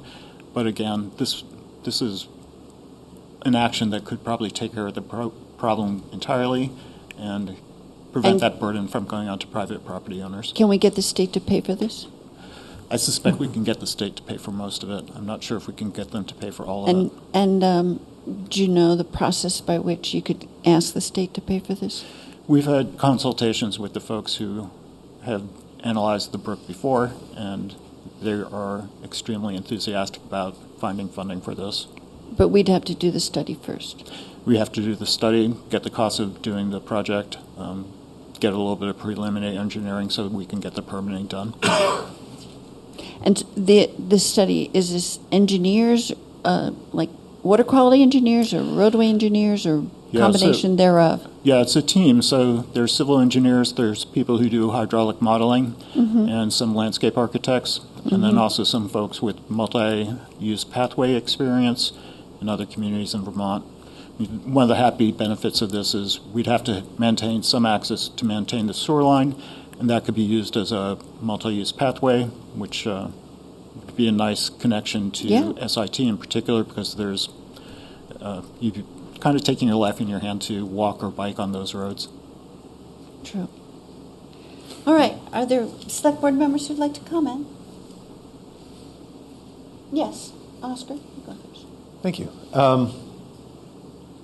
If this study goes well, is there any sense, how long are we talking possibly until this is all done, if things go smoothly? It depends how fast the different grant funding streams go. I think the clean water ones probably go a little bit faster than the federal hazard mitigation grants. I think it would require an environmental assessment, so that would add some time. I would say 2 years probably would be conservative. Okay. And when it actually, I assume there will come a point where a public hearing or something like that, communication with the people who live there, but that would happen at the step after the study? So the study will open with some preliminaries with town staff and the consultants. Then there'll be a public hearing so people can give preliminary feedback. They'll go back and develop concepts, and then they'll come back to the public and do a kind of final concept presentation before we adopt a final plan. Great. Thanks. That's all I had. Amanda? I had a question. So on the 1, 2, 3, 4, the fifth line where it says state grant award amount was $44,000 with 11 million. Is that just a little like an extra zero there? 11. So it's the 11,044 is the match. Okay, I was like, Yeah, sorry. I didn't the scope of work is it? Okay, cool. Yeah. And is there a chance that will there be a potential opportunity to like post completion to capture a grant for a portion of the town match once the study's complete? I think as far as this grant, it's already in budget. We won't spend the full amount that we had set aside for the match. But I don't anticipate that we'd be able to get any additional funding for that. Okay, but it would make us more competitive for a better grant for the completion of the work. Yes, definitely. Yeah, yeah. Great. Just one question. Yes? Just to clarify, are we talking about permanent closure of this section of Black Mountain Road? That's the idea? Yeah, the roadway is actually built in the floodplain, and the Okay. floodplain wasn't mapped previously, but our updated map showed clearly that the flood fringe extends entirely across the roadway. And it will, at its final stage, there will be public access. Yes. It will not be a road. There's a sewer line and overhead power utilities that run up there, so there would still need to be access. So it could be some sort of mountain bike trail or Multi-use something path. like that. Yeah. Great. It makes for some pretty nifty cycling. There you go. Would someone like to make a motion? I can, Great. I think I can handle that. I want to make the motion to authorize the town manager to accept the bid from MSK Engineers for the scoping study for the discontinuance of the segment of Black Mountain Road and the replacement of 2 culverts, 80% funded by Municipal Highway and Stormwater Mitigation Grant Program with a 20% town match. Great. Is there any public discussion? Hearing none. Are there any more select board comments? All right, let's vote. Peter has made a motion to authorize the town manager to accept the bid from MSK Engineers for a scoping study for the discontinuance of a segment of Black Mountain Road and the replacement of 2 culverts, 80% funded by the Municipal Highway and Stormwater Mitigation Grant Program with a 20% town match. All select board members in favor of this motion, please raise your hand and say aye. Aye. And there we are, 5-0. Gentlemen, thank you very much. Thank you. Thank you. All right. Parking ordinance revision. Yeah, so That's exciting. our next item is second reading on parking ordinance changes, and Assistant Chief Evans and Highway Superintendent Pacheco are here to run us through the second reading and see if we're ready to move forward on this ordinance. And Melany Kahn said this rest of the meeting was going to be boring. You saved the best part for last, right here. Good evening, Jeremy Evans. I'm the Assistant Police Chief. Darren Pacheco, Highway Superintendent. So we have the second reading for you here for you that you all got in your packets for the proposed changes to the ordinance, the parking ordinances. Mm-hmm. So these amendments were developed based on your recommendations from the June 3rd, 2025 meeting, and were first introduced at the September 24th meeting. At that time, no additional changes were recommended. So if no new recommendations are made here, the Select Board may, with the motion, move to approve this as the final reading. All righty. Well, shall we go over the main tenets of it and then see if there's any comments or questions? Sure. You want me to do this part? Yeah, if you want to. That's fine. So the 3 main ordinances that we're looking at, that there was no recommended changes at our prior meeting, would be adding the BRAT team member to the definition of police officer within Chapter 16, changing the appeals process to incorporate a online appeals process, and also adding additional steps with the new oversight of the police department, that there is now a 3-step appeals process instead of a originally 2-step. And lastly, the addition of free days of parking during the holiday season, which would be the day after Thanksgiving, the first 2 weekends in December, and 7 days preceding Christmas. Great. Select board members, do you have any comments? Are there comments from members of the public? I have a question, John. This motion is longer than this. It has this final reading, blah, blah, blah. Should I read? Yeah, read read this? that one. Yeah. All right. Oscar, would you like to make this motion? Sure. And do I include the stuff about Yes. Yeah, the whole thing.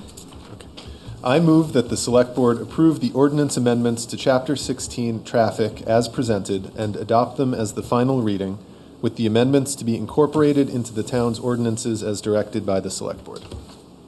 Thank you, Oscar. Thank you. All right, Oscar's made a motion to move that the Select Board approve the ordinance amendments to Chapter 16, Traffic, as presented, and adopt them as the final reading, with the amendments to be incorporated into the town's ordinances as directed by the Select Board.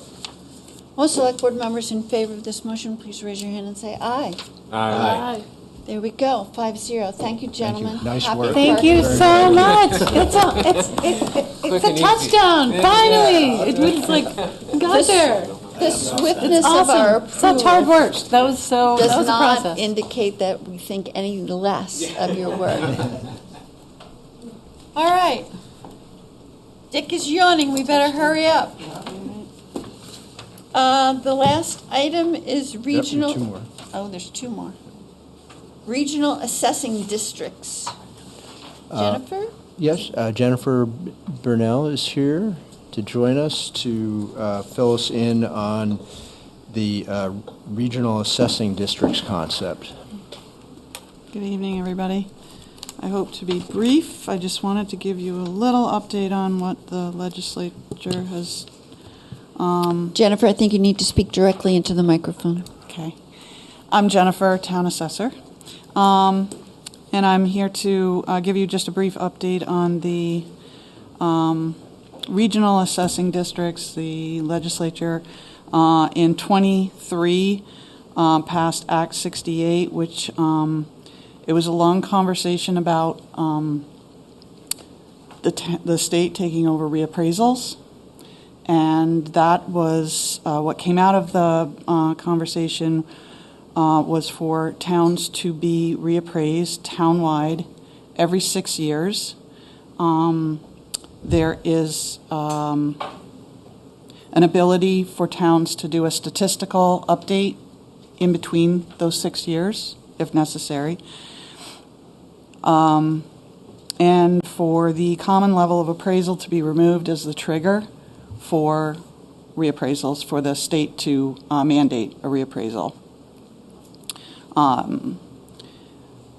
In 2025, Act 73 passed, and out of four, that was a big bill, but included in it were some things that affect the assessor's office. I won't go through that entire bill, just focus on what might affect the assessor's office. So there is an introduction of 3 classifications, property classifications. So currently we have homestead and non-homestead, and there is in addition to that would be it would be non-homestead residential and non-homestead non-residential, and I would ask that you look into the bill to have a more of an understanding and breakdown, because that is there's a lot that goes into that. The tax commissioner is tasked with different tax rates that are associated with these. So this is all very, very statewide, but it will filter into our office, and it's just something to be aware of.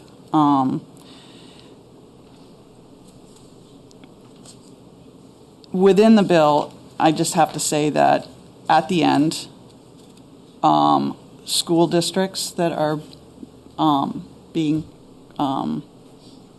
shaped. If they're not, if they don't pass the new districts, school districts, then this stuff doesn't happen. Regional assessing districts is a big conversation within our office, and the intent of those having assessing done on a regional level is to reappraise more often. That's now been taken care of with the 6-year cycle.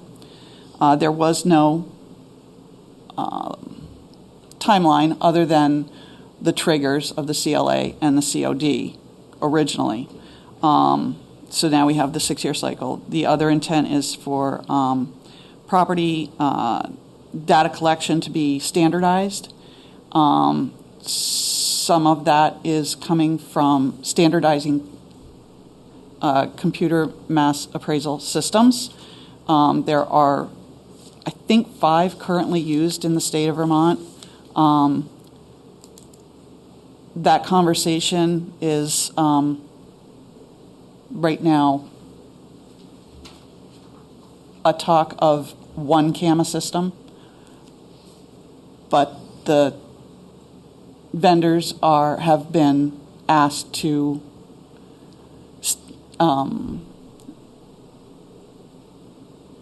they've been asked by the state to have their system work with the VTPI system.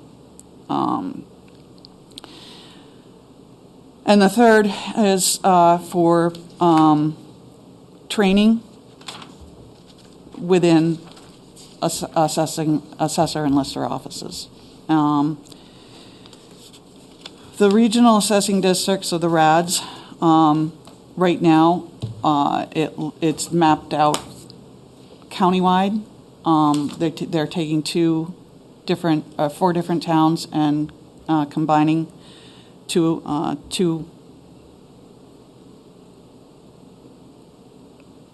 I think it's, I can't remember the names of the towns, but anyway, they're combining. So it's 12 regional assessing districts. The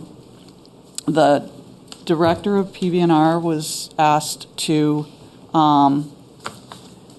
put together a working group. I'm on that stakeholder group. We've met 3 times and given the director recommendations as to how a regional assessing district would, how it would look, how we would like it to look if it were to come together.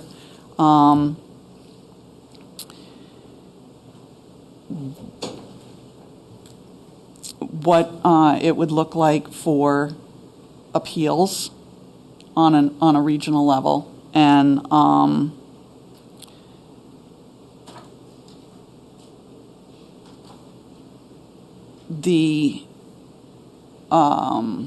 I think it was a request to change the assessing date from April 1st to January 1st. That's been positively received. So there's a lot to look at in how that would affect your homestead declarations, just other pieces of state programs.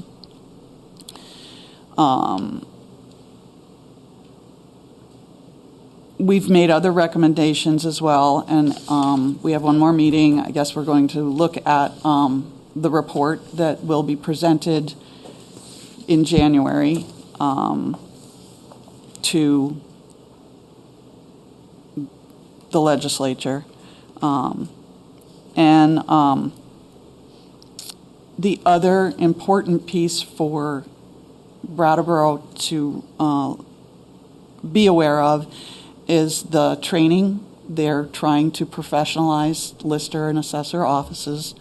It is required for listers to have a level 1 Vermont. We already have a Vermont property assessor certification program that was established a number of years ago. So using that program listers are to have a list of training to qualify for the VPA 1 level, and assessors must establish the VP 2 level. A lot of these courses are either funded through a state grant that we need to apply for, or the state has free classes, but there will be an additional amount that the town will have to cover for training. So it's mandatory, and it will be, I think, a slight increase to my budget, but not a lot. And I welcome any questions you might have. Thank you, Jennifer. Sure. And so this is interesting, and I just want to clarify for everyone that what you're talking about is changes to state law. And in the appraisal and reappraisal process, it really has nothing to do with the reappraisal that's currently being conducted and of much interest to our taxpayers. Right. It won't take effect until January 2029. And there's a lot of information that still needs to go to the legislature. But it's interesting that there is a committee and you're on it. It's a statewide committee, and it's nice that you have a voice on that on our behalf. Yeah, I'm privileged. Yeah, I feel. Great. All right. Comments, anyone? I had a question, Jennifer. Sure. You mentioned extra cost for staff trainings, some compensated by the state, or but not 100% of the training cost for the town. Yeah. And then, is there additional software that's also going to be required? And is the state going to commit to compensating municipalities if that's the case? No. So,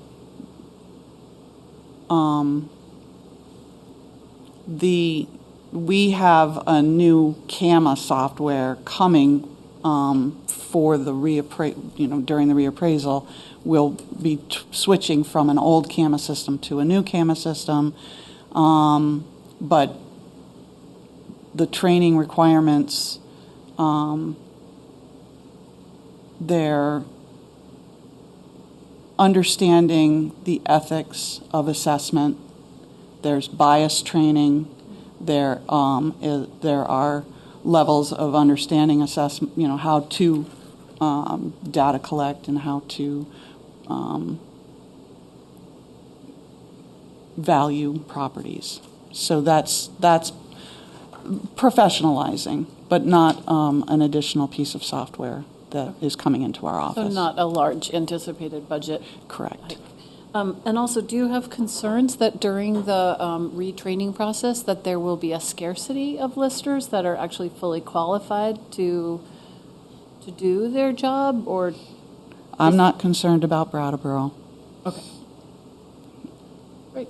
But I think there is a concern statewide. Yeah. Gentlemen, any comments? Nope. Jennifer, thank you very much. Public. Wait. Are there members of the public who would like to comment? Dick. I'm here. I'm up.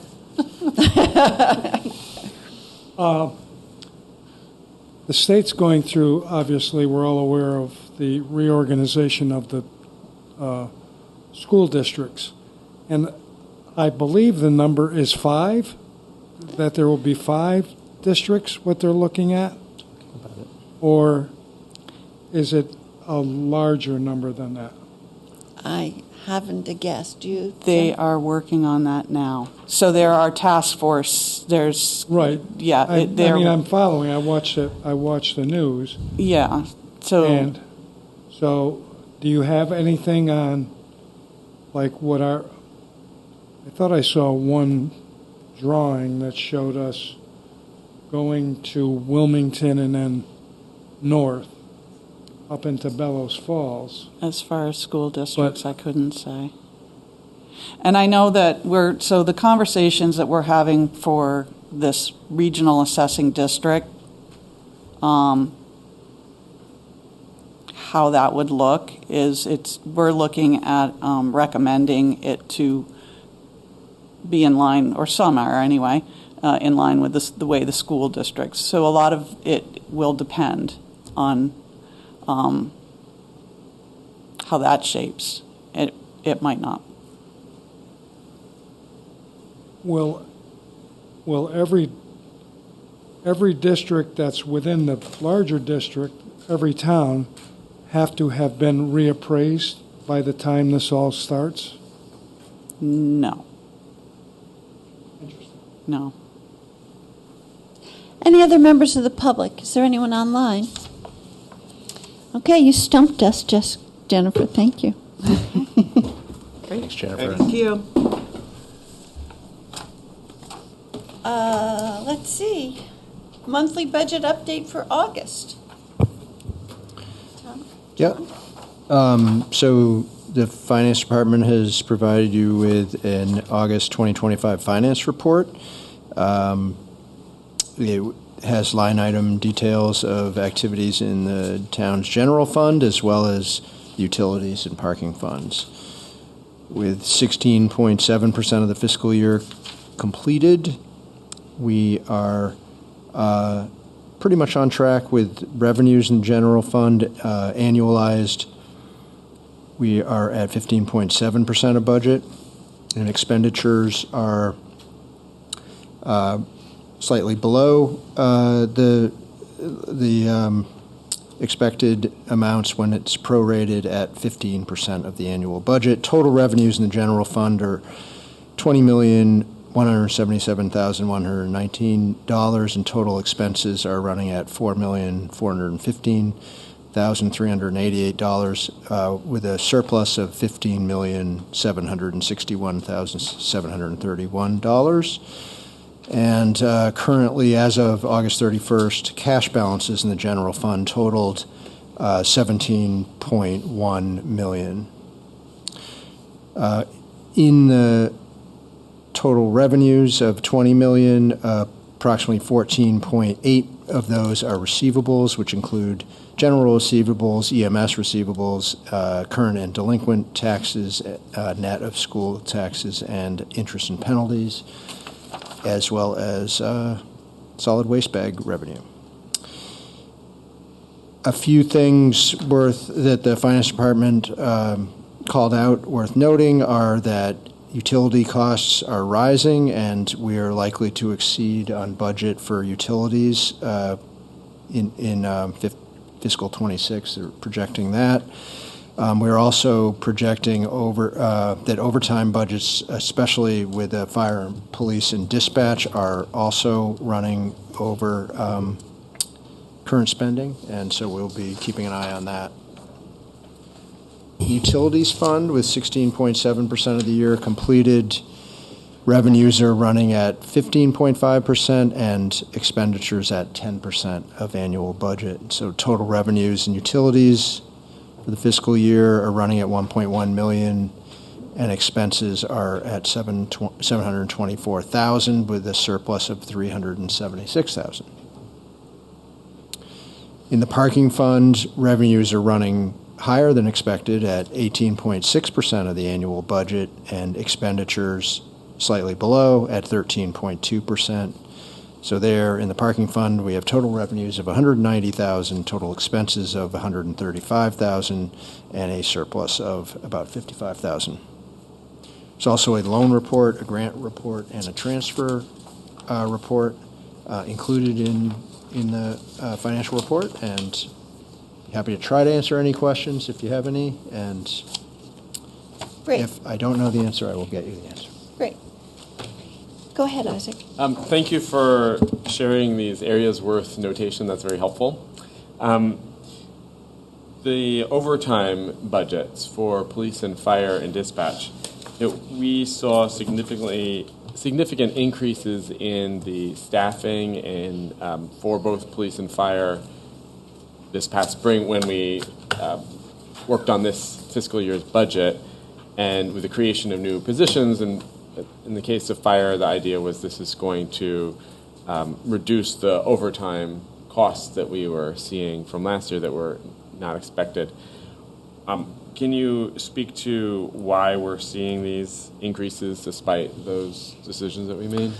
A little bit. I do know that we have not filled all those positions, and even when we do, there'll be a period of training to get them up to speed and able to not have to fill the minimum manning with overtime staff. That's, I think, pretty much the main reason. That would be a great question for the fire chief at his next quarterly report. But basically, that's my understanding of what's driving that. So, and with the dispatch, I remember we actually cut that. That was one of the one area, I think, for police, fire, and fire where we were looking at making a reduction, and it was like a half of a position. Mm-hmm. Do you know if it's related to that decision that we made that we're seeing this increase? I don't know that. Okay. No. Yep. Okay, Peter, do you have any comments? Question about, it says our parking revenues are up. And does that have anything to do with any of the rental that we're seeing as of yet, or is that just straight? There might be a slight impact from that. Okay. No, that's good. I just was curious. Yep. But I also think that we projected revenues conservatively in that budget, and I think some of the changes that you've made are starting to manifest. Yeah. Okay. Thank you. Yep. How about this side of the aisle? Amanda, do you have any comments? No questions at this time. Oscar? I have a broad assortment of questions. Okay. And I was out of town, so John and I didn't have our weekly meeting, so some of these probably would have been answered there. Let's see, a couple general ones. I was wondering where we are at in the audit for the last fiscal year, if we are having any luck there. So our initial RFP, we did not get adequate responses, so we've redone the scope of work and have just put out this week a second RFP. We're doing some more targeted outreach to firms that we're aware of, and we hope to have somebody on by November and the audit completed by the end of the year. Great. Mm-hmm. Okay. Thank you. I did want to thank you and Spani and anyone else who did this. The areas worth notation is great, and the annualizing the property taxes for the revenue side also great. That I did have a question, and I'm positive I've asked this before, so apologies, but there are line items for expenses that are also annualized, but that we haven't paid yet, and I'm wondering if those are annualized when we do that calculation. So for the big example, it is like bonds and notes. We budget for 1.3 million, and we haven't spent any of that yet. So is that part of that annualized calculation, or is that shoe all going to drop at one point, and does that sort of throw our projections off? I'm not sure I'm going to be able to answer this correctly. It doesn't have to be right now. Yeah, okay. I mean, generally, I would say that, so in your warrant for this week was that payment. So that will now get calculated into the annualized estimate for like your next. Okay. But it won't be until we see October. Yeah. October's numbers. So I guess a good ongoing reminder that we have to, we do our best to annualize these, but we have to take them with a bit of a grain of salt as we go. Yep. I'm probably just blanking on this here, but revenues include the full 19.5 million property taxes. Yep. And then at the bottom of the first page of the memo, it says revenues include 14.7 million of receivables, including in that list is current and delinquent taxes. Yep. but 19.5 million alone is more than 14.7. So you know what I'm saying? So 19. So 19 point. I guess maybe 5 is. That's the full amount we expect to collect for the year. Yep. No, it's for the property tax. Right. Yep. But then revenues include 14.7 million of receivables. Yep. Is that using the 2 months of property taxes number as part of that? Okay. Yep. No, it's using. So the total revenues of 20.2 million include 14.7 million of receivables, some of which are the property taxes which have not come in yet. So I don't think we need to sort this out right now, but I guess I'm wondering why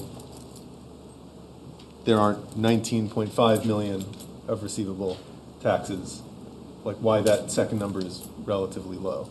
Because we've seen, so first them. payments have come in. Okay. So, yeah. Okay.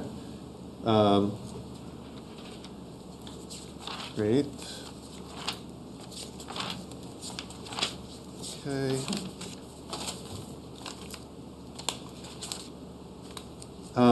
Benefits actually look okay on the expenses side. And I mean, I know we put those numbers up a bunch in this budget, so maybe an indication that we are budgeting in the vicinity of those, even though they've been a problem. Does that sound? I think right? that's true. Okay. And I had a question about risk management. We've used this, so this is page 9 of 17 of the report. We're about 25% through our budget, and does that literally just mean, we have had more workers' comp cases, we have had more, there's just been more use of these costs, or is it that costs themselves are higher? That I don't know. I don't know exactly. I mean, I think on the liability, for example, we probably have quarterly payments, and we've made a quarter payment, something like that. In terms of the workers' comp, I'm not sure how that is invoiced to us. And then last two things, we talked about the overtime. It's going to be rough, and I feel like we're going to have sort of a bumpy budget where we're ahead again in EMS revenue, way ahead in receivables on EMS revenue, way behind in overtime, relatively ahead in trash. So if we happen to come out even, it will be a little bit by, I guess we're about to enter a new budget process, and we should probably try to, we need to put all those overtime numbers up a lot higher for next year, I think, unless our expectations really change. I mean, it's so tricky because if you look at our staff salaries, we're running at 12.5%. Right. So we're covering a lot of that overtime. I'm looking at fire in particular. Right. So we're covering most of that overtime with staff salaries at the moment, and that's the 3 positions that Isaac was referring to. Right. They're just not filled yet, so that's going to the overtime line. I hate to over budget on overtime and raise property taxes higher than we need to. That would just be the challenge there with that one. Yeah. But I hear what you're saying. We'll have to balance that. Yep. And then last question, and maybe this has come up before, and I'm just blanking, but what are the BRAT startup expenses in police? 40K last month, 60K this month, without so this is 12 of 17, and it doesn't look like there was a budget line item for that, so I'm curious about that. It's the last one in the police total. Yes. I don't know. I can't remember what that is. Okay. Could we? Yep. I can get you an answer on that. Great. Okay. Okay. That is all I have. And I would just. Let's have to ask one question, sorry. So for the The meals and rooms and the sales tax, is that our local one option, like local option tax percentage completely ours that's in the budget? Or do we owe some of that to the state? Those are revenues to us. It's just Yep. the one that, Yep. so that those are the actual They're numbers. actuals, yep. It's not what's collected It's by what we people, receive. by businesses It's in what we- town, it's what we receive. so. Gotcha. All right, so my comment is really about the parking fund. And I'm just very pleased to see these numbers because we've been through the mill on the parking budget. And we used to have to borrow from Peter to pay Paul to make the parking budget whole. And now here we are with our revenues exceeding our expenses to the tune of $55,000. So great. And I just want to just note that this is a product of the work on the parking rates, the work on the parking garage. Is all that ceiling business finished? Yep, And we're working on the substation. yep, And then also renting the remainder of the ground floor. yep. And we have interested parties in all the space there now, so. I just wanted to congratulate you and all of us for all of those pieces coming together to make this budget a success. Thank you, and I think it's really been the board and DPW who have done the heavy lifting on this, and I really appreciate all the work that Pete Lynch in particular has done to make that happen. So. Great. Well, let's open it up to the public.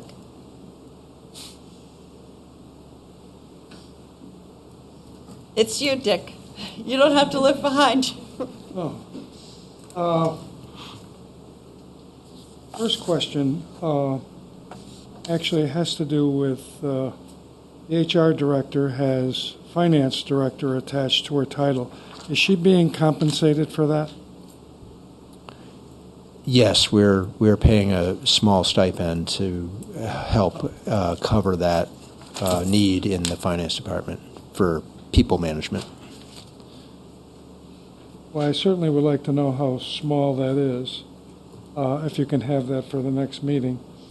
When I look at revenue on the first page, I'm for EMS reimbursement for July and August. It says we've been reimbursed $311,000.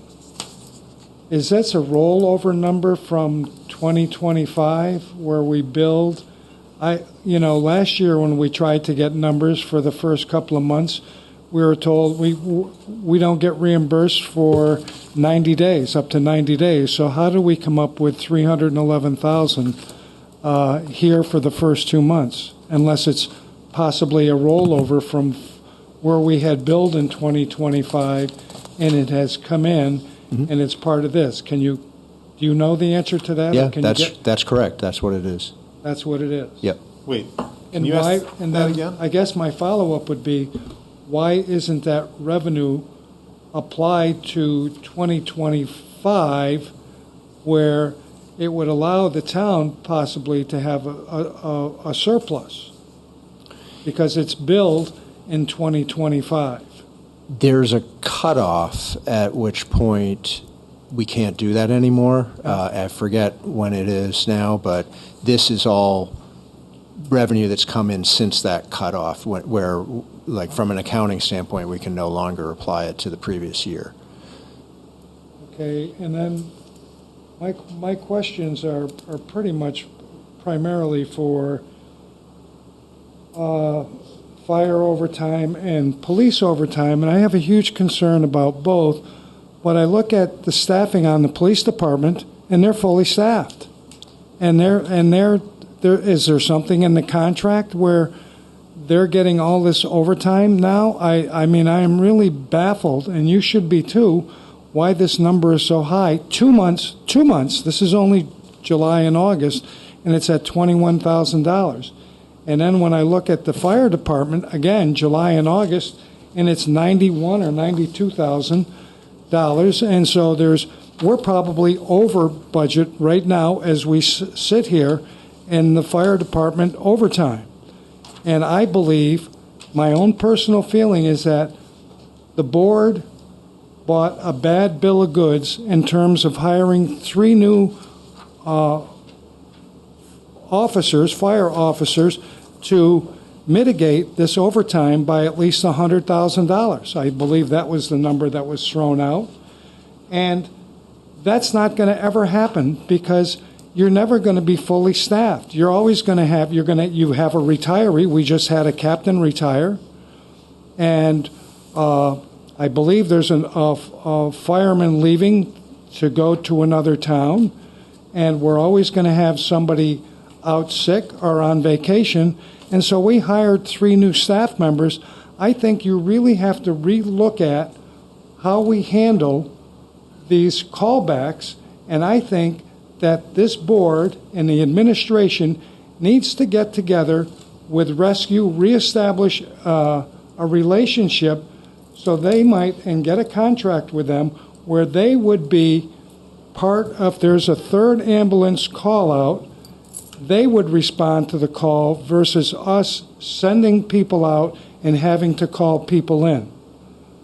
I believe that's going to be a better way for us to save money. And so we need, you can shake your head, John. I don't agree, but that's okay. Yeah. But the reality is this isn't going to work. And it shows right now that it's not going to work. And it's really bothersome to me with the police department, and nobody says a word about why is this so high when you're fully staffed 2 months in. That really should be concerning all of you. I know dispatch, you cut dispatch, and I think you have some staffing issues there, and I get that. But the police department and the fire department, this is a no-go. This is going to be a real budget buster. Dick, this is 5 minutes. Thank you very much for your comments. I apologize. Yes. It's okay. I was looking at the number. I thought it was going down. All right. Thank you for your comments. Yes? Can I clarify something with John? Sure. So I may have the 311 in EMS revenue in this report. My understanding is that is just from claims billed in July and August, July and August, and that's not. So that includes. You will have revenues coming in from fiscal 25 probably for months still, and we have to account for that somewhere. Right. We can't keep the books open on fiscal 25 beyond, I think it's July 30th or something like that. So. Sure, but in our, in the June financial report, we looked at EMS totals for the year and said, look at all this money we have coming in, and that included receivables for claims that were billed during FY25, and then we said, okay, the budget's balanced, give or take, and now some of that is going to get reclassified into 26 because it's going to come in later, and those numbers based on receivables will look a lot less rosy. Yep, and that will all be apparent in the audit. Yeah. So we'll see what the final outcome was for the close of the fiscal year. I just think based on that, especially as we get near the end of fiscal years, we need to be a little more careful about the conclusions we're drawing about the state of a fiscal year, because we probably knew in June, or could have known, that, hey, these claims are not all going to come back in June. So this number is going to be lower, let's say, in the audit or in the final accounting. And the balance for this year is not as good as this table makes it look. And I just want to be really careful about that, especially on this line item where people have so many questions. So Sure. Yep. Absolutely. And I'm not an accountant, so I can't talk to you too much about modified accrual, but that is what we're tasked with, doing our books in that format, and I think that's what the finance department has been doing. I'm not sure there's options for us to do it a different way, but we could certainly ask about that. I think it's probably accounting is what it is. I think our responsibility falls a little more on the side of the narrative conclusions we draw. So I just want us to be really